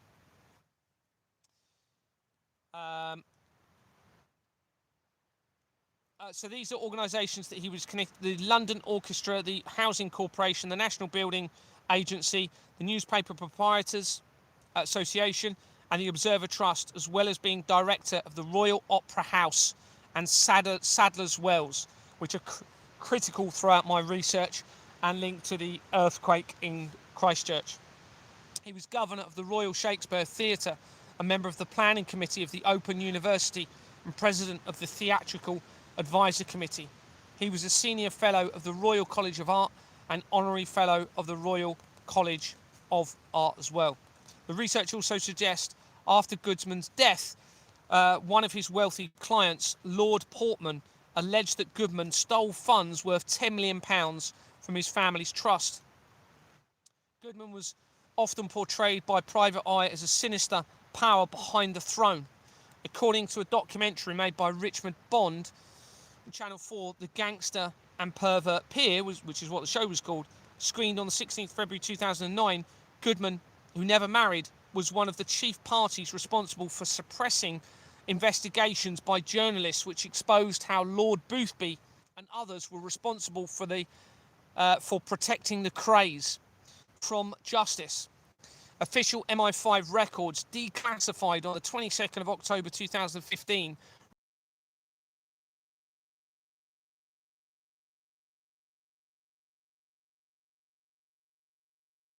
in 1964.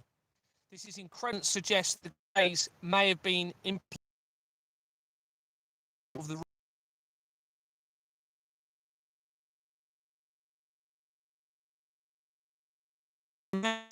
straight on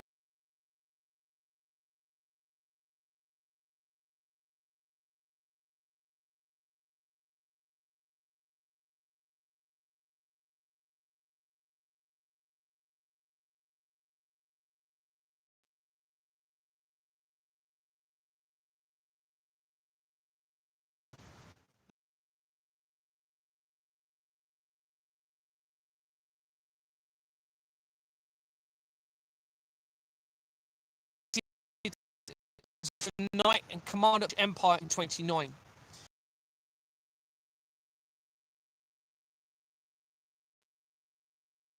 Churchill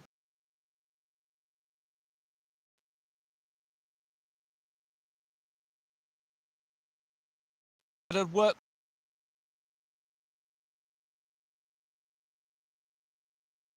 for the info 75.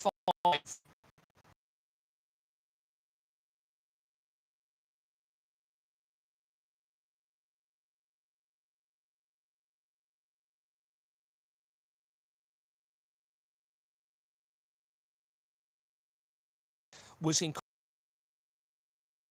It changed its name for the first time ever after I exposed its links to Jeffrey Epstein via the Edge Foundation on the 5th of May 2025 last year.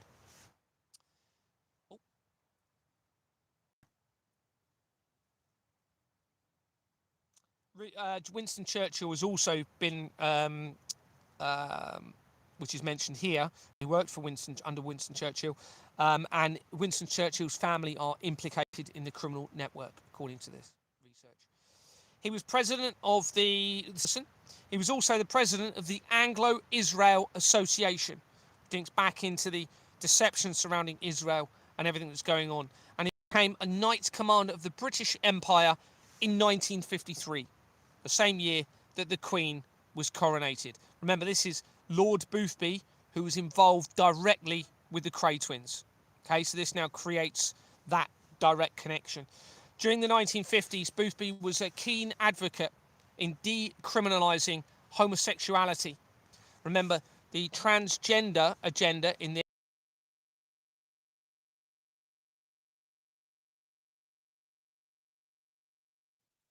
You're frozen, Gary.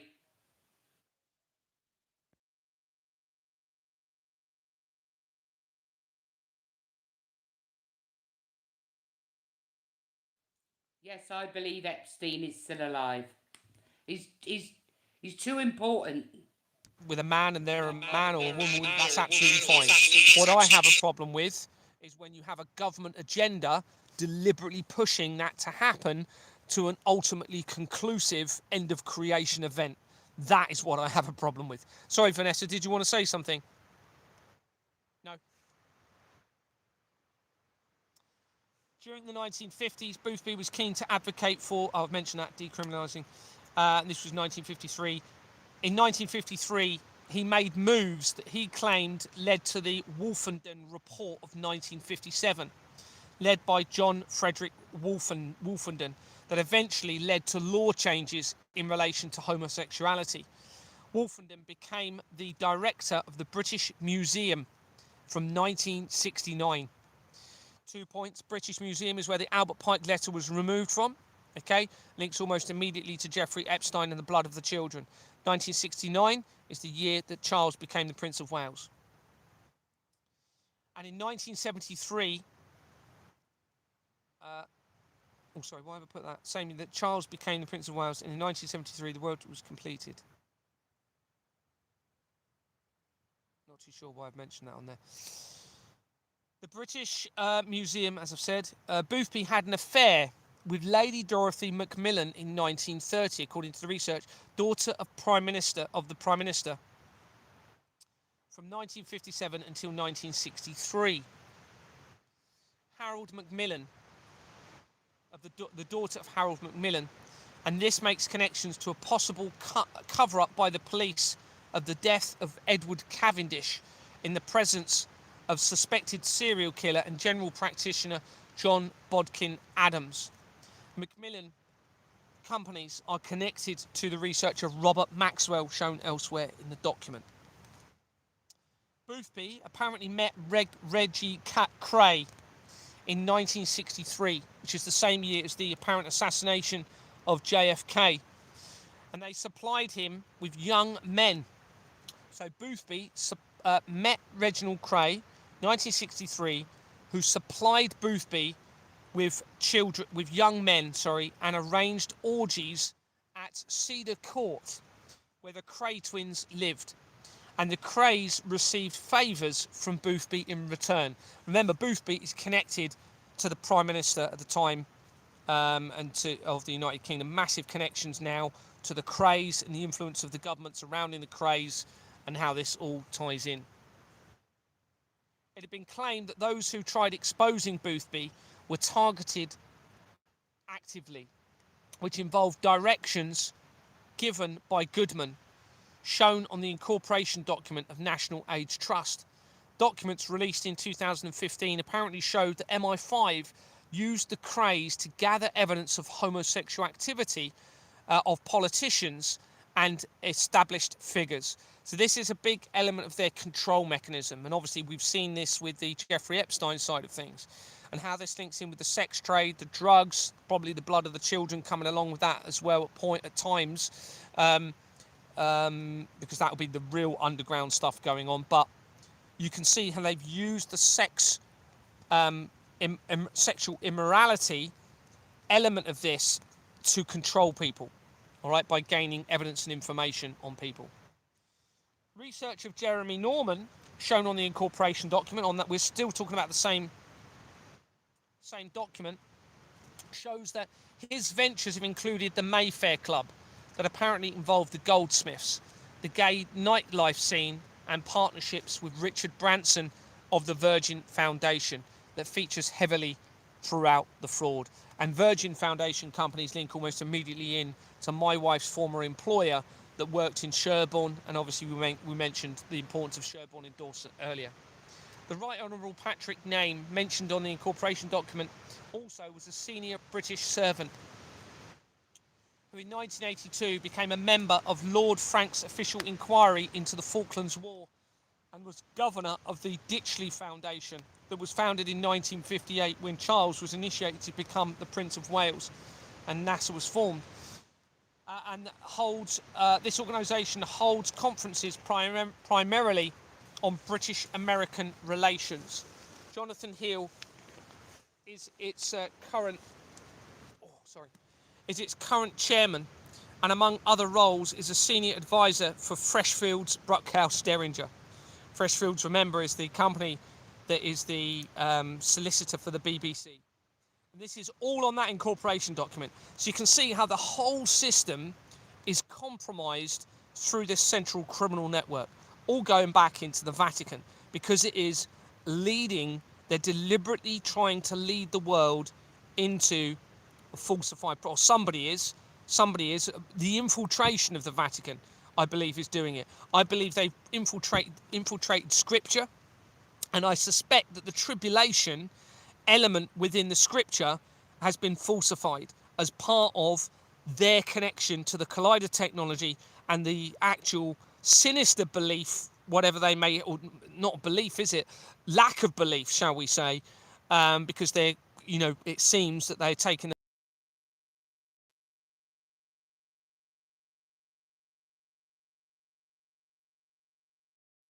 research now. So remember, this is coming in from the COVID response.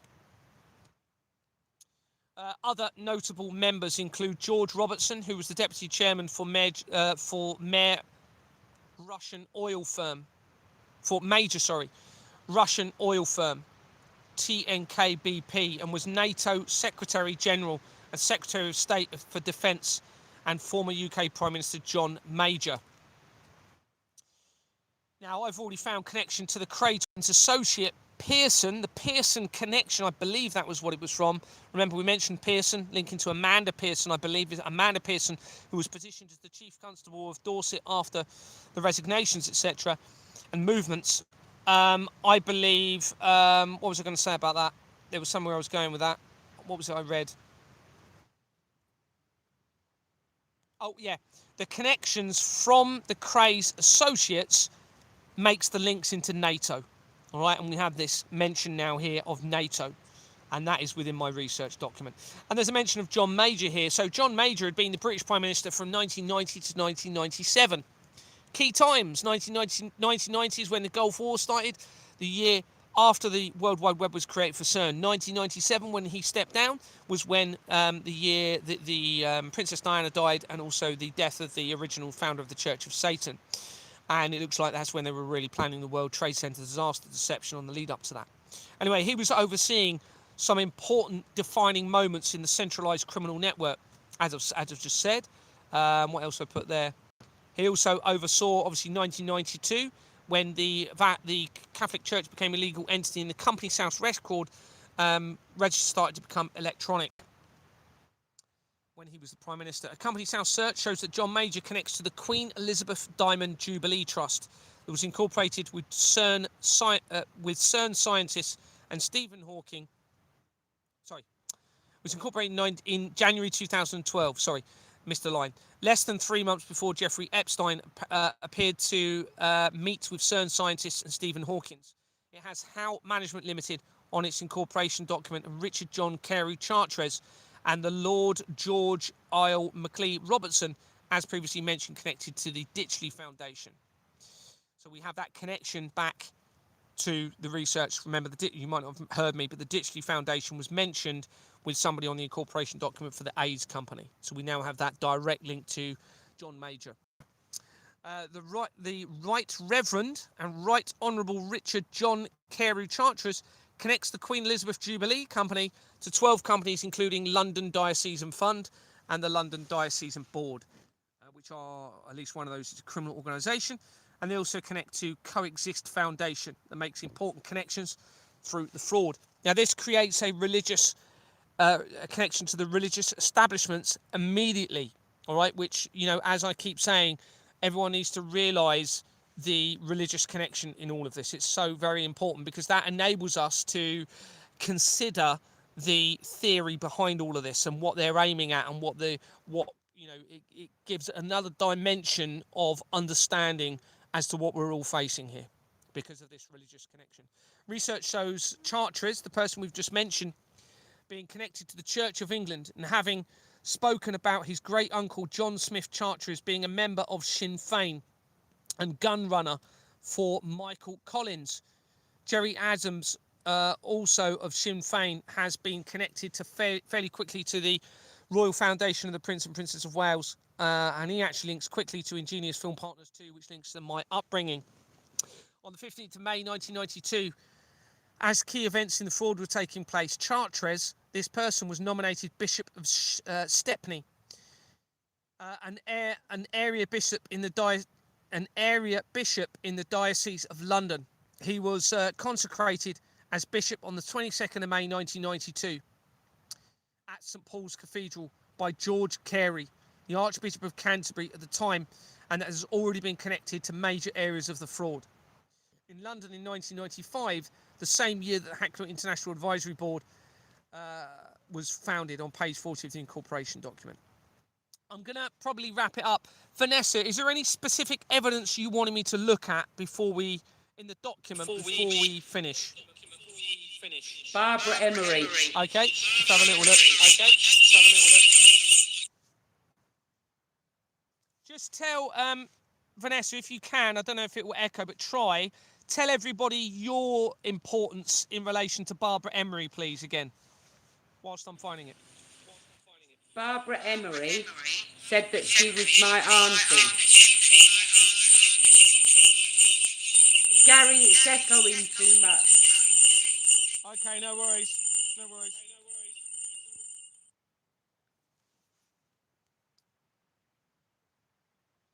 Right, it's just searching the document for it. Oh, my back is hurting. I'm going to try down. Can't hear you now, Gary.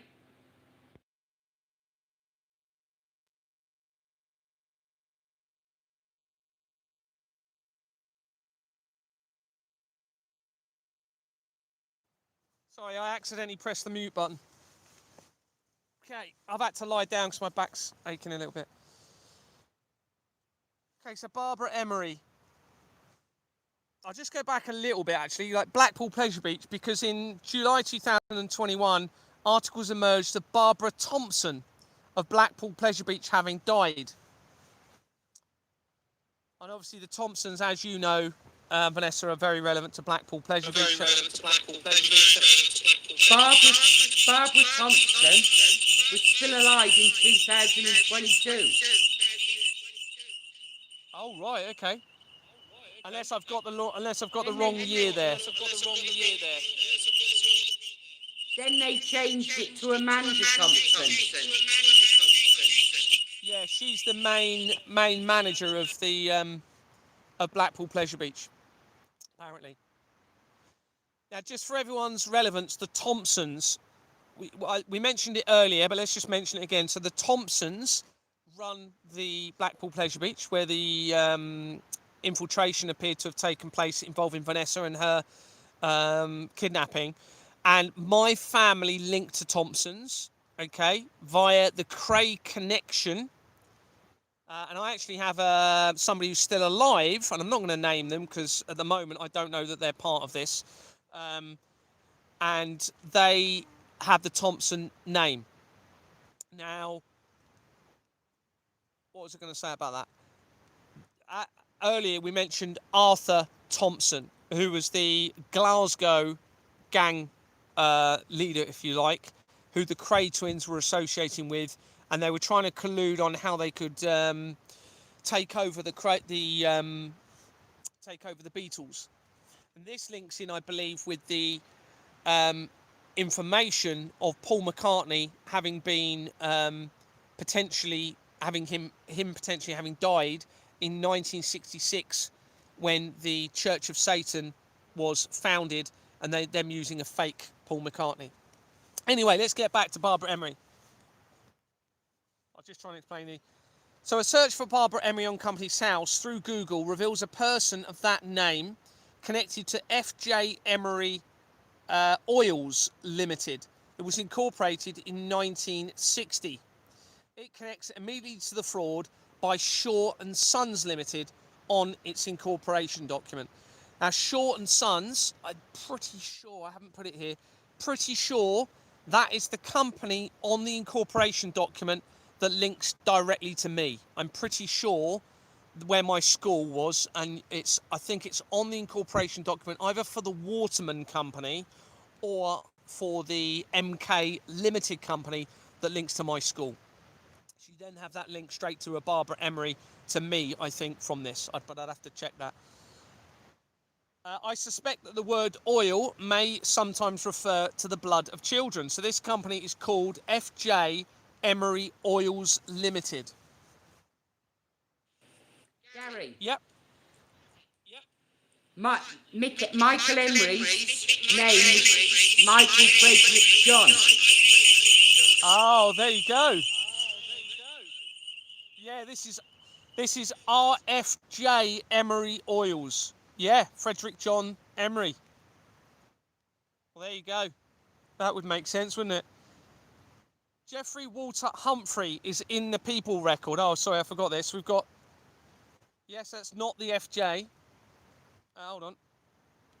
We've got Jeffrey Walter. They might have swapped it round. I mean, they're using fake names all over the place, but we've got... What did you say? Jeffrey Walter. Jeffrey Walter Humphrey. Oh my God. The boy got killed, the second Jeffrey. His name was Jeffrey Walter Emery. Who? You know the second Jeffrey that died? Yeah. His middle name was Jeffrey Walter. Right. Okay. So they're using middle names for companies. Yeah. Right. Yeah. Oh. Sorry, I'm just trying to get because I'm laying down, it's not as easy to... So we have Jeffrey Walter Humphrey is in the People record. I'm going to have to I can't do this with where I'm... Hold on. I'm going to do it like that. I know you can't see me very well. That's probably not a bad thing. My imposter family are behind all this. Jeffrey Walter Humphrey is in the People record and connects to a company called J. Humphrey Associates Limited that had been incorporated as Lessurge Limited in 1979 before its name was changed for the first time. For the only time in April 2002 after the World Trade Center disaster deception. Its incorporation document does not seem to be available. The filing history shows that there is a registered address, that the registered address appeared to change for the second time since it was incorporated in August 2025. So when you think they've been around since 1979, and suddenly, as I'm exposing everything, On the lead up to my arrest, they changed their address again for the second time in its entire history. A separate search for oh,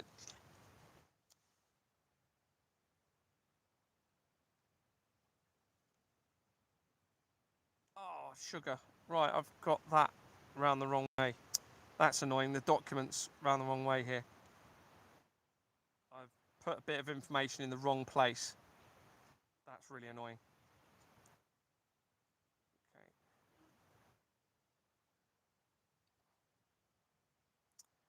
Okay.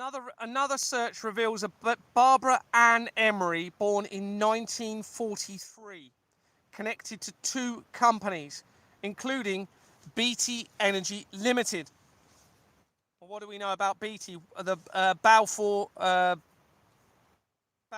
Declaration, but you also have Balfour BT, which is a company linking to the Balfour Declaration, okay, which is to do with, and that was a very old company going back to before World War One. Balfour BT. So we've now got the BT connection here. It seems as though they're using called BT, as in BEATTY Energy Limited, where they had been appointed in 2005 when the company had been incorporated as well as Utility Cost Control Holdings. It dissolved on the 18th of September 2025 as I was continuing the exposure and the day before my arrest. It has Formations Direct and Form 10 companies on its incorporation document. That they make critical connections throughout my document to the crimes against the children and all sorts coming in from those 2 organisations.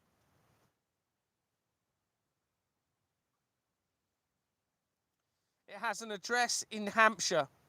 This is the same company where Deborah Fleming had been the NHS CEO, but this is not reflected by the incorporation document and the filing history, suggesting information has been omitted. James Alexandra Emery had been appointed to the company in May 2009. That's a James Alexandra Emery, appointed in May 2009, and connects to Utility Cost Control Limited, where Barbara Emery is also connected, and that had been incorporated in 1999 and dissolved in June 2022, as I was making inquiries at Exbourne Manor, and 3 months after Deborah Fleming had retired as the NHS CEO to become involved. It has a registered address of CVR Global LLP in Southampton, Hampshire. It's been a criminal company, having been incorporated with the same companies as Exbourne Manor Freehold Limited, where my investigation began. Geoffrey Walter Humphrey of an address of Fareham, Hampshire, and Barbara Emery of an address of BT Lodge, BT Drive. I mean, they've literally taken, I think, the word from the Balfour BT and put it into the addresses. Possibly a fictional address, as I've said. A separate search for CVR Global that was on the registered address reveals that RSU Realizations LLP had the name CVR Global LLP from May until August 2015. Not very long. And it dissolved in 2023, as I was initially escalating the exposure of the fraud. And it makes immediate connections to the Flemings via JP Morgan and to a collider company, my family, and major areas of the criminal network by Begbury's trainer that we mentioned earlier as its registered address. So that now creates a link to the Flemings from Barbara Emery. Is it immediately? Because she's on that incorporation, isn't she? She's linked to... I said she's not dead. Yeah. Yeah. Yeah, so that creates a connection to the Barbara Emery name to Deborah Fleming via that. Not a direct connection to Deborah Fleming's name, but to her family's linked organisations. I'm going to have to sit up, bear with me. Okay, that's a bit better.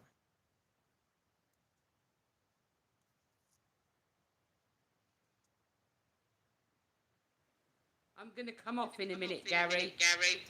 Yeah, no worries. Yeah, I'm going to probably stop soon as well. I'll just tell you this bit because this is. So we have CVRV Global. Oh, I didn't read this. I didn't read all of that, did I?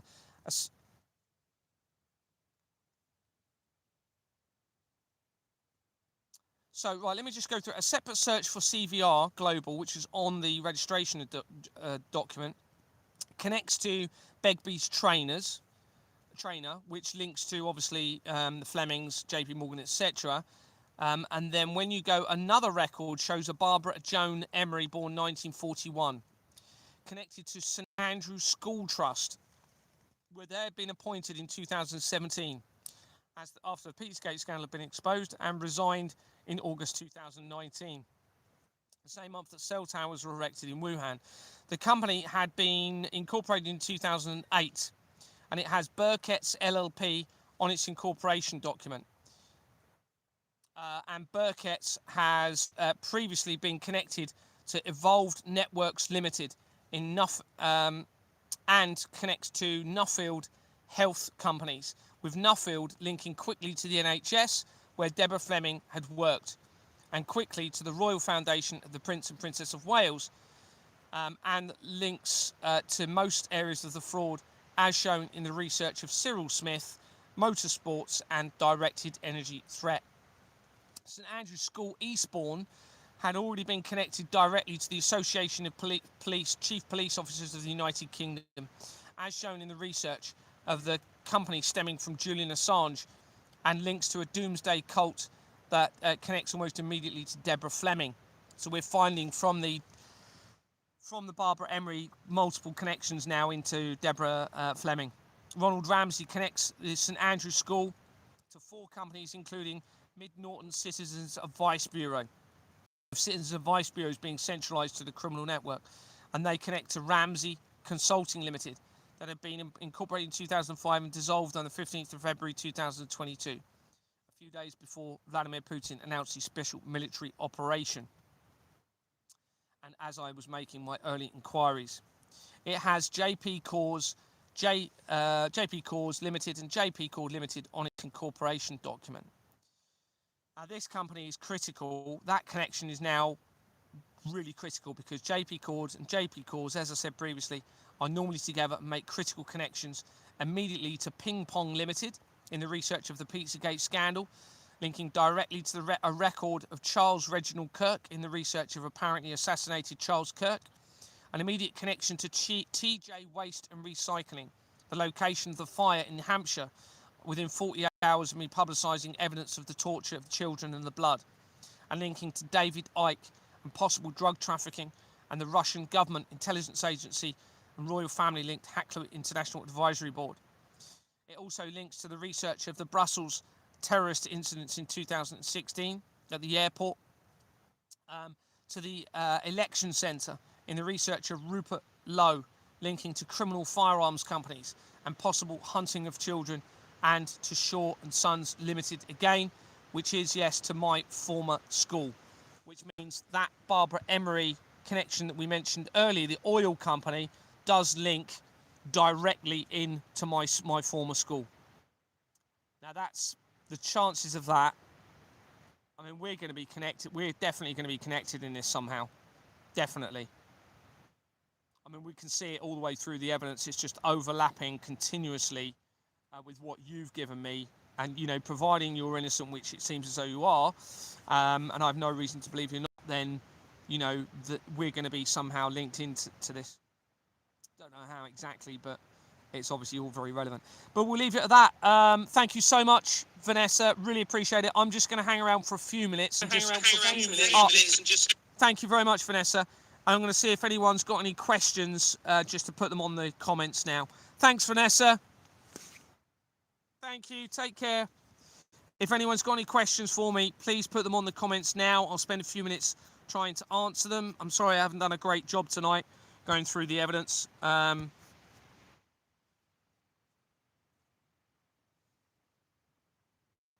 you very much, Tom. Yeah, I could have done a lot better. I'm sorry. I'm a bit tired and quite uncomfortable. And I've had 15,000 pounds stolen from me today, or it was actually a couple of days ago, but I've now got to try and establish what I do about that. So I'll be making some inquiries tomorrow. It looks as though they're trying to shut me off of funds to silence me. Has anyone got any questions? Night, everyone. Thanks very much for joining. Really appreciate it. Thank you so much. Do you think it's safe for me to risk having an MRI scan? Well, Vanessa's and people I know have been in hospitals a few times and they've been fine. So, you all right, Vanessa?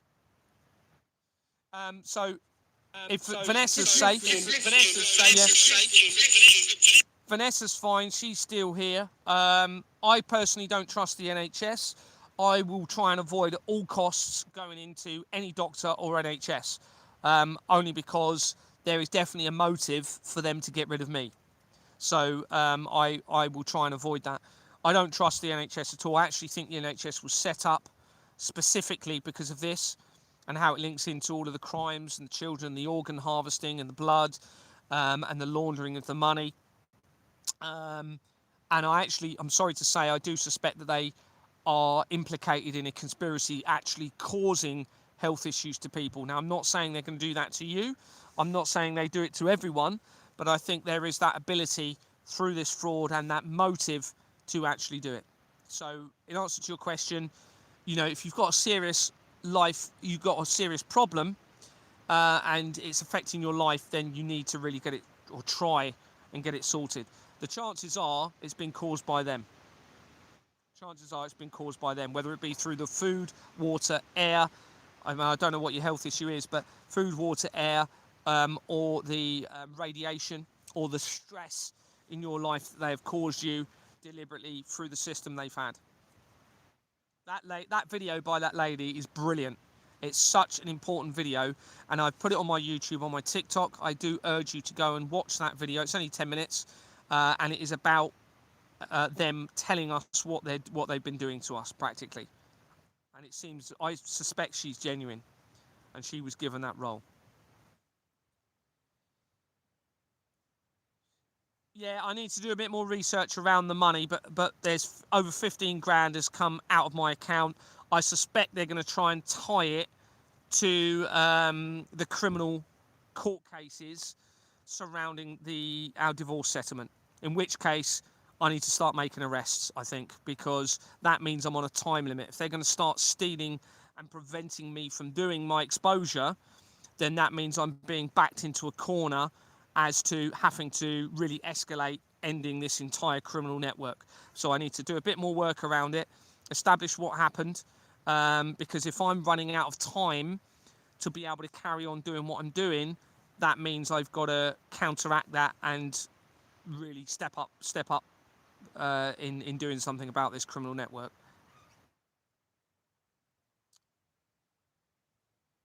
Just reading through your comments. Yeah, I would not trust, personally, I do not trust any medication. I believe nature provides everything you need. And I believe you would have been, and all of us would have been, so much healthier had we not had this criminal system in place. I think they have been causing health issues to everybody. I'm sorry to say.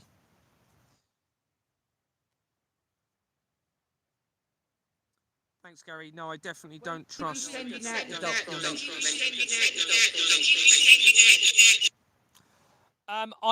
I've already sent it to a few people, but I just want to amend it a little bit more because of there's a couple of little mistakes and stuff, and I want to just add a little bit more research that I've done. So I'm hoping I'll get it out, start getting it out tomorrow. But of course, I can't get it out to everybody. But I'll get it to you, and you'll be one of the first people that will get it. Of course, you will get it. Be the first one. I will be picking up all the paperwork on Friday. Right. Okay. That's cool. Yeah, I will make sure I get it done to a point where I'm happy to send it out again, and I'll get it to you by then. Definitely. It'll probably be tomorrow, to be honest with you. All I want to do is go over some of the spelling mistakes that I've found, and a couple of little errors, and then I'll be sending it out again and add a bit of information. What someone said, what will they put in place? We need a transparent financial system. So basically, an uncorruptible system, because, well, I won't say uncorruptible, but a transparent system where the masses become the auditors. Thanks, Vanessa. Take care. Where you and I and everyone else has the ability to monitor the money and how it is being spent by those in positions of leadership. We do not need governments. Governments means mind control. All right. Now you might need a leader in a local area. Somebody that is that people can go to, that needs to rally people together, to support everybody, where people have questions, etc. But whoever that leadership is, the people need to be protected from them. So you protect the people from that leader by having a transparent financial system in place. So everyone that that leader is making the decisions of the money for and how it's spent in local community or society or whatever, knows that that money is being watched at source. As soon as that happens and you bring accountability and liability in with full verification of companies, you will end this entire nightmare. And you will end up, there'll be a lot of obviously tweaking issues, and you'll have to iron out a few creases, but it will, through that transparency, practically create heaven on earth. Because you've got to look at what the problem's been. And the problem has been they have been hiding the money. They have been laundering the money, hiding it from the masses and using it against the children, and in relation to drug trafficking, technology that seems to be potentially causing earthquakes and that sort of thing. So we need to know that the money is going to not a falsified prophecy and bloods of children and stuff like that.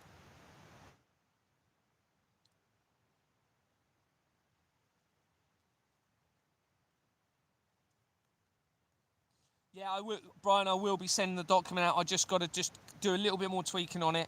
I have sent it out to a few people, but then I was like, oh, I want to change that a little bit. So I'm hoping tomorrow it will start going out. Now I'm not going to be able to send it to everybody in one day, because I also want to respond to everybody and take time looking at everybody's emails. They might have had questions. A lot of people are going to be sending me information, so I need to assess the emails. Obviously, I will create a generic response that I'll put, but I'll also tailor it to put a personal bit in there in relation to their whatever their email is saying to me as well. So that will make it a little bit easier. But it will start, I'm hoping, going out again tomorrow.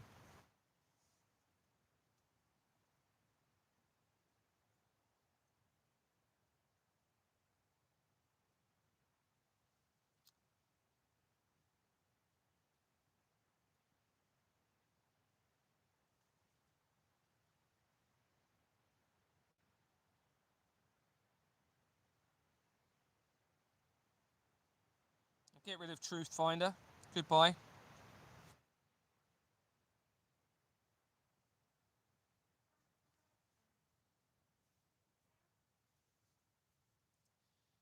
Thanks, Tracy. Will do. Thank you very much. Thanks. Thank you. Appreciate your comments. They also slashing millions. Slashing millions for their own pensions, or stashing. Yeah. Yeah, they'll be able to steal. The thing is, there's a motive because of this fraud. There's a motive to get rid of people, large numbers of people, because they will then steal people's pensions funds through this. So, yeah, I would advise everybody not to pay into any pensions. I really would. I would advise everybody to withdraw all of their money from the banks. To be honest with you, I mean, if they're going to start stealing money like they are, from me, it looks like I need to find out, but. I would advise that everyone withdraws their money. This has got to come to an end. We can't keep living under a seems evil system linked to the blood of the children and crimes against humanity. And then they're clearly not stopping in terms of, you've still got all of this deception going on around regarding Iran at the moment. They're all working collaboratively together. You've got the leaders of Iran working with Donald Trump. It's obvious from my research. And then you've got other people pushing the narrative of making everybody scared. I'm sorry to say that just an ordinary citizen is not doing the right thing. I'm not saying he's, but what he's doing is not talking about the fraud, which is the obvious issue. He's not talking about the Freemasons, as far as I'm aware, much. He's certainly not talking about the fraud, and he's not talking about the Albert Pike letter, which is so very obviously relevant in all of this. And what Just an Ordinary Citizen is talking about is fitting the agenda of the Albert Pike letter. He's talking a lot about now the. I'm sorry, Andrew, if you get to see this, but I've got to be honest. He's talking about the Muslim side of things and how you all need to be concerned about missiles and attacks happening in schools. Well, that's exactly what the Albert Pike letter document is about, which links into the fraud and everything I'm talking about. So why isn't Andrew talking about the fraud and exposing the fraud? And actually all he's doing is facilitating the Albert Pike letter, which is so obviously important in all of this. Wait till people find out about the new capital gains rules, then in profit of your profit to the governance year you make profit. Oh my goodness.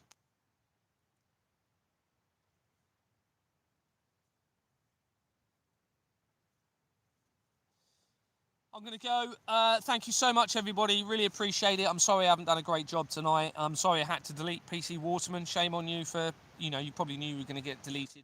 It's probably Reynard Wilson anyway, or whatever his name is, Colin Suderman. Another mockery to everybody. But I hope you're all well. Take care, and I'll try and do another live soon and go over some other evidence. But obviously I need to get this document out to more people.